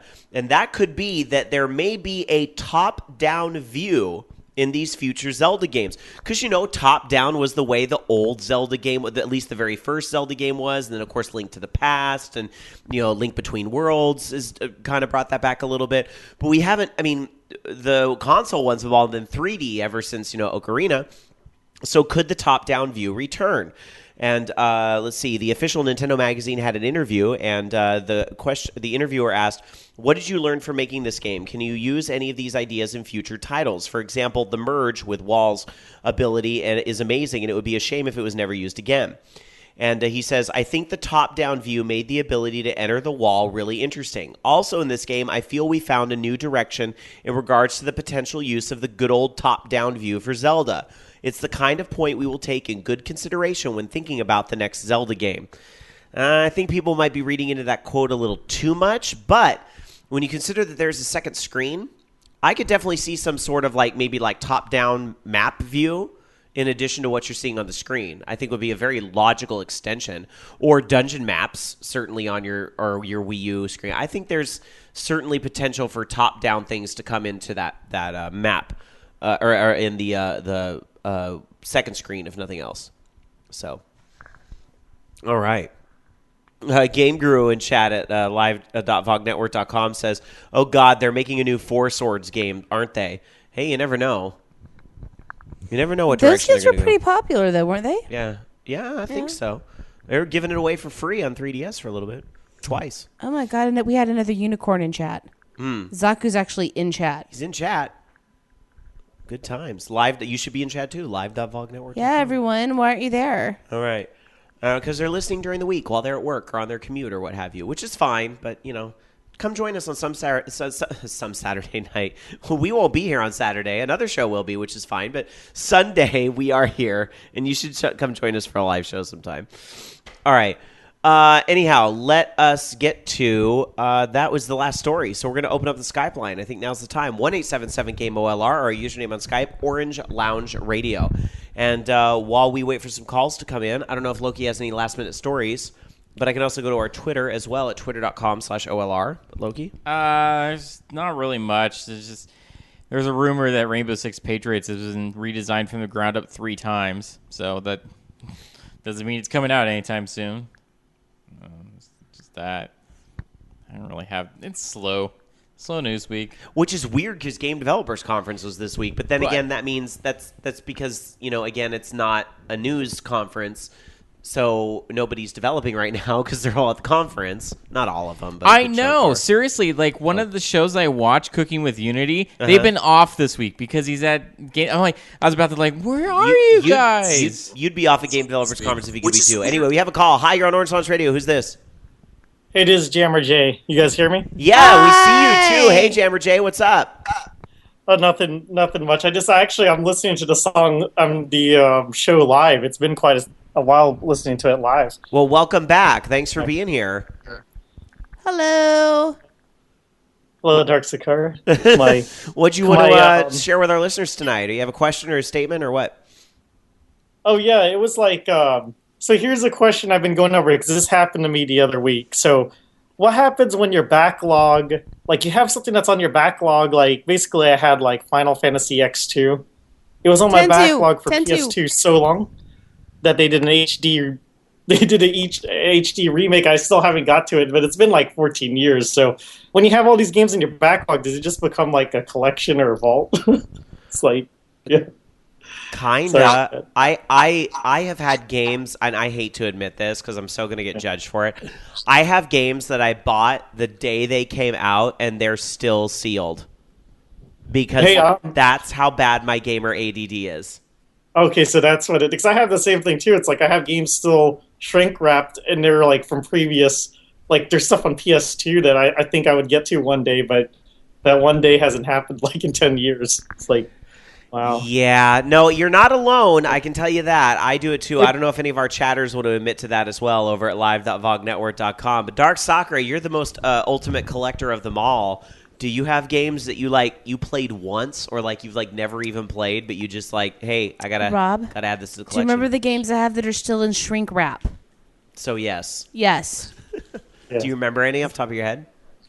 I don't think I've opened my copy of Death Smiles, and I have the special edition. A few of my Saturn RPGs, a couple PlayStation games. I think that one of my copies of Space Channel 5 Part 2 is still shrink wrapped because I had the Japanese one. And I haven't played my copy of Bayonetta yet. So you're not alone, Jammer J. There's plenty of us that have the same problem. Now let me ask you this. Are you going to finally check out 10.2, and are you going to check out your original PlayStation 2 version, or have you just said, forget it at this point, I'll just play the new HD remake? I think I'm just going to play the new HD remake because my actual X2 is the international version, but I never got past the intro to see if the rest of the game was in English or not. But I think I do have another X2 copy as 10-2. 10-2. You're driving Jamie bonkers over here. It's 10. Sorry about that. And a little, not to give out too much information, I am one of Dark Sakura's. Now I'm one of her coworkers in the Land of Cubicles. So Land of Cubes and Tech. Little cat in the house. Yeah. Okay. Does it drive you then crazy when people say iOS? It's I don't think I've heard. I hear people say it, but that's not what it is. And people drive me crazy when they do anything X when it's supposed to be 10. I've gotten and I blame Bobby for this now actually because of his whole GIF thing, but I still call it GIF because I can pronounce things properly. I still call it GIF. But now Hitstun says Mega Man X2 was a great game, but that's okay. That one actually is an X because that's a legit X. Yeah, because that was the prototype, yeah. But what gets me... never mind. I'm just not going to say anything else. Okay. You almost had her going. All right. Okay. Jammer Jay, is there anything else you want to share with our listeners tonight? So now at this point, it has become a collection, I guess, the backlog. If it goes back more than 10 years, something like that. If it goes back more than 10 years, if it's still shrink wrapped, you could consider selling it on eBay, depending on how common or uncommon it is. Otherwise, you know what? Hold on to it as a memory to quit wasting your freaking money. I know there's like some like C titles that I have like on the backlog doll. I think like Dark Sector for 360. I think Loki might have played that. I don't know. No one else has ever heard of it, but I have a copy for some reason. I haven't played it, but I actually still have tchotchkes from like a few years ago from it. Oh my gosh. Oh, that's what I was gonna let you guys know. I was gonna ask you about because I was gonna send a donation of like swag because I needed to downsize some video game swag. So I was going to send it to you guys, so you guys can give it away to listeners. Sure. I'm not going to complain about that. Heck yeah, get in touch with me outside the show. Yeah. We'll work that out. I think didn't I give you my address already? Oh, good.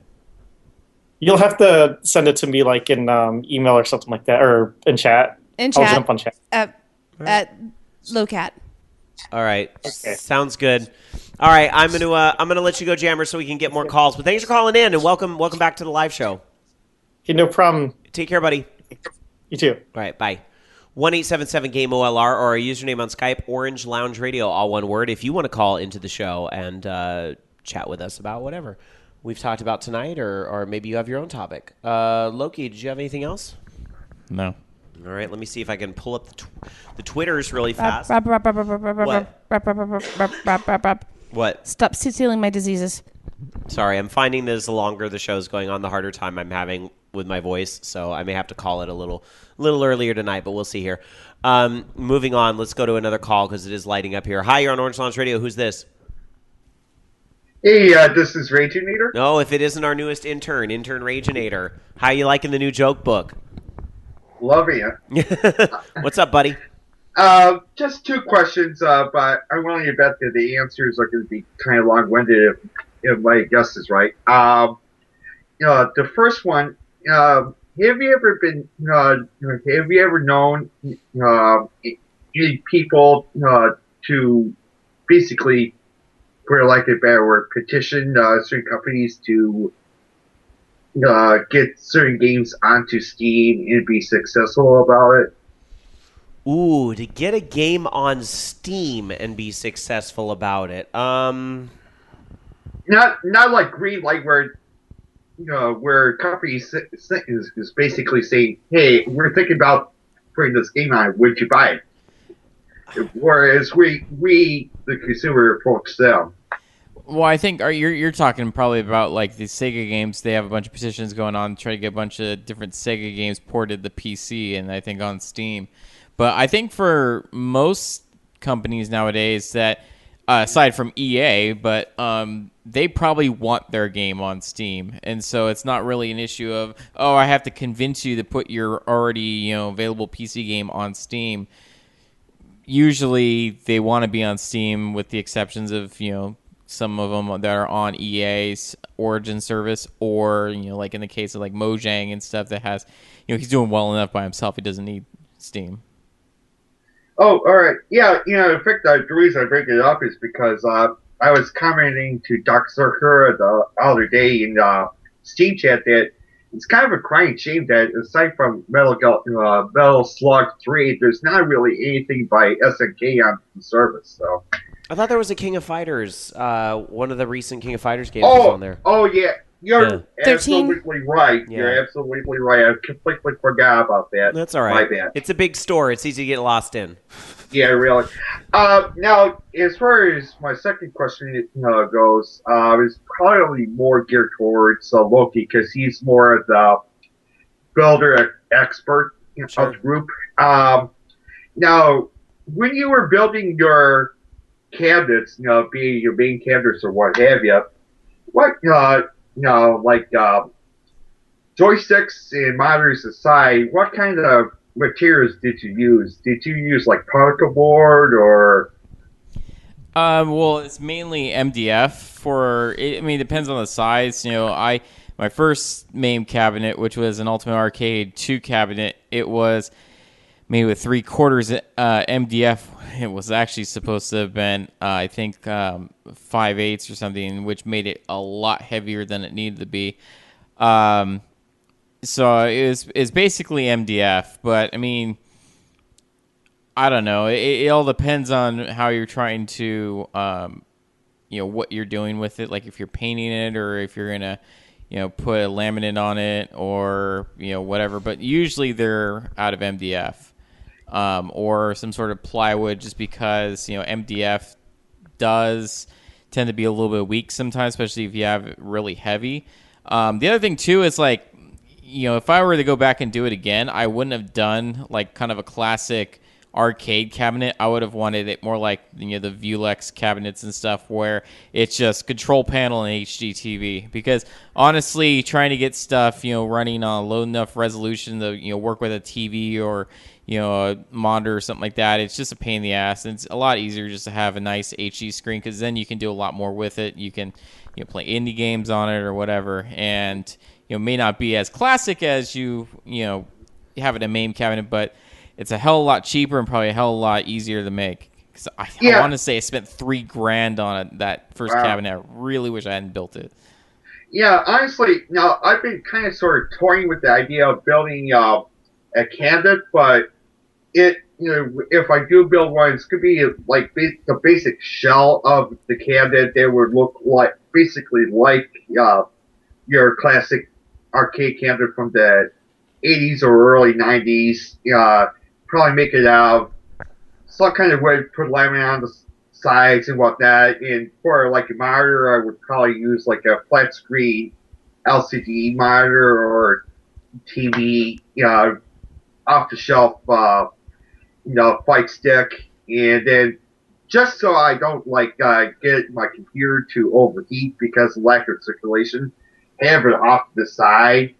And that way I can at least get the feel of playing an arcade game, especially if I were to play like something like Street Fighter 4 or what have you. Well, the other thing you can do too is actually just get an old arcade cabinet and just convert that over. It might even be cheaper, and it's already been built up nice. And there's a lot of people on not even necessarily eBay, but on Craigslist that are willing to get rid of those things for like $100 or less, or even a couple $100 depending on the condition. Darkstalker, you guys had like a pole position machine in your house at one point that was like a converted thing like that, right? We did. Yeah. We made our main was built out of a pole position, which for a while doubled as Shermie's house. That's awesome. An arcade cabinet is a cat house. It's actually kind of because rad. the stand-up one had the pedal, so Shermie would just walk in where we had no pedal, and that was just her house. That's so funny. I live in an arcade cabinet now. Like, you go, Shermie. That is amazing. All right. And Raginator, by the way, since we see him on video, he's petting his kitty right now, is in the background there. Hi, Anakin. That's awesome. Hey, Anakin. All right. Hi. Meow, meow, meow. Oh, he looked. All right, Raginator, I'm going to let you go, buddy, so we can wrap up the show. But thanks for the call. Yep. Have a good one. Take care, you too. Bye. I am actually going to close up the Skype line. I'm sorry I didn't end up taking more calls tonight, but I do kind of need to take a little break because I'm finding the longer we're going on, I'm like, oh, more sinus pressure. That's not good. I think it's time for pills. So I want to quickly shout out some of these tweets we got here at twitter.com/OLR. And by the way, if you didn't get through and you do have something to say, please do email us. We'd love to hear from you. I mean, Dark Sakura only had like 2 emails to read tonight, and one of them was like a line long. So give her work next week, y'all. Participate. Hey, Rob. What? Let it go. Stop. I'm going to throw this cell phone at you. I don't even care. All right. Just a few tweets here that I want to read, a few stories that were submitted. SSG100 Matt sent us a tweet about the ET 2600 game landfill site dig documentary is put on hold by New Mexico authorities. Really? Uh-oh. The Popo's shutting it down. I guess they didn't like the idea of people going out there digging it all up. I think we referenced this early in the show, but Tiger Claw sends us a link to a story about how Nintendo has 50 Unity games on their way to Wii U. But can they sell well alongside Mario? I mean, is the question. Well, Absolutely can. I think they can too. Because once you buy Mario, what else are you going to buy? Well, but I hear the games are doing really well on Wii U too because of the fact that they don't get lost in the marketplace like they kind of do on the other systems. So I mean, there is that. And lastly, Tiger Claw sends us a link. Microsoft saying DirectX 12 will improve Xbox One performance. That's not too surprising. I mean, sometimes these firmware updates and things will help the systems run better, right? And so when we're talking about something like DirectX, which is basically, Xbox, that whole name Xbox comes from DirectX, something that's powered by that. I mean, that's no surprise that it should help things, but wouldn't that be akin to like a graphics driver update or something? Like it might make a few things better here and there, but it's not going to like radically change your experience. It's actually supposed to improve frame rate. A lot better. Oh, okay. And right. they were talking about Forza 5 and stuff and saying it was like 60. I thought Forza 5 was already 60 frames per second, but I guess they were talking about how they use it to improve Forza 5's performance and stuff, and how it's supposed to have a lot less overhead, so a lot less processing power is required to do the same stuff. So that will help because a lot of these Xbox One games are having trouble hitting 1080p. I mean, it's a lot of the 720, upscaled, and they're having trouble hitting 60 frames per second. So anything could help. And hopefully DirectX, 12 will get, where it needs to be on par with like the PlayStation 4. All right. Sounds good. Well, that is going to wrap up another edition of Orange Lounge Radio, our first from the brand new Studio N7, and hopefully first of many, many more episodes to come. As we lead into probably our next big show would be in June. We will have our 12th anniversary episode here at Studio N7, so that'll be fun. So anyway, I want to thank all you guys for listening to the show tonight, and those of you that are listening live, thanks for participating with our show. We really appreciate it. Those of you that are listening to us through whatever podcasting device you use, be it your phone, via iTunes or Android apps such as Stitcher or whatever it is, we really want to appreciate you guys for taking time out to listening to our show. Please help us spread the word about Orange Lounge Radio. We don't ask for your money to do the show, although I do. Give me money. We wouldn't turn it down, but no. But in all seriousness, we really don't ask for your money to do the show, and all we ask, tell a friend or 5 or 20 about the show and help spread the word. I do accept Pinkberry. Of course you do. Of course you do. They have a new flavor yet? Isn't it a new month? Right now they had hot chocolate. They've Key had lime is the new flavor. I was just there they've today. had that too, but that's really good. I want blood orange to be back now. Me too. Anyway, they're not giving us money. We need to stop talking about them until they give us money. We're holding our endorsements like ransom. That's gonna happen. Yeah, right. Hey, do you know how many of our listeners? I get emails and messages that people try it because they hear it on our show. So we've had, it might be a small impact. We've had an impact. So anyway, and that's all thanks to you guys who do listen and come out and participate with the show. We really appreciate it. And yeah, thank you. So we'll be back to do it again next week. Until then, let's go around and get everybody's final thoughts. Loki, great to see you back here in person. Yeah, it's great to be back, and I hope I'm back next week. I hope the wife gives you permission to stay. Do you have any final thoughts for us tonight? I hope the baby's not too screamy right now. All right. Hurry home and find out. Dark Soccer, your final thought tonight. I won't sing. You sure? I already sang once on the show. That's all the singing you get for a year. And my final thought tonight is I need to go sit in a hot steam to clear up my sinuses right now. Hot steam sounds awesome. Not like Steam, like the video game service on PCs, although, that Steam's pretty cool too, but I want some old school Steam, and so I think I'm going to go get some. Oh, I want the live listeners to stay tuned in.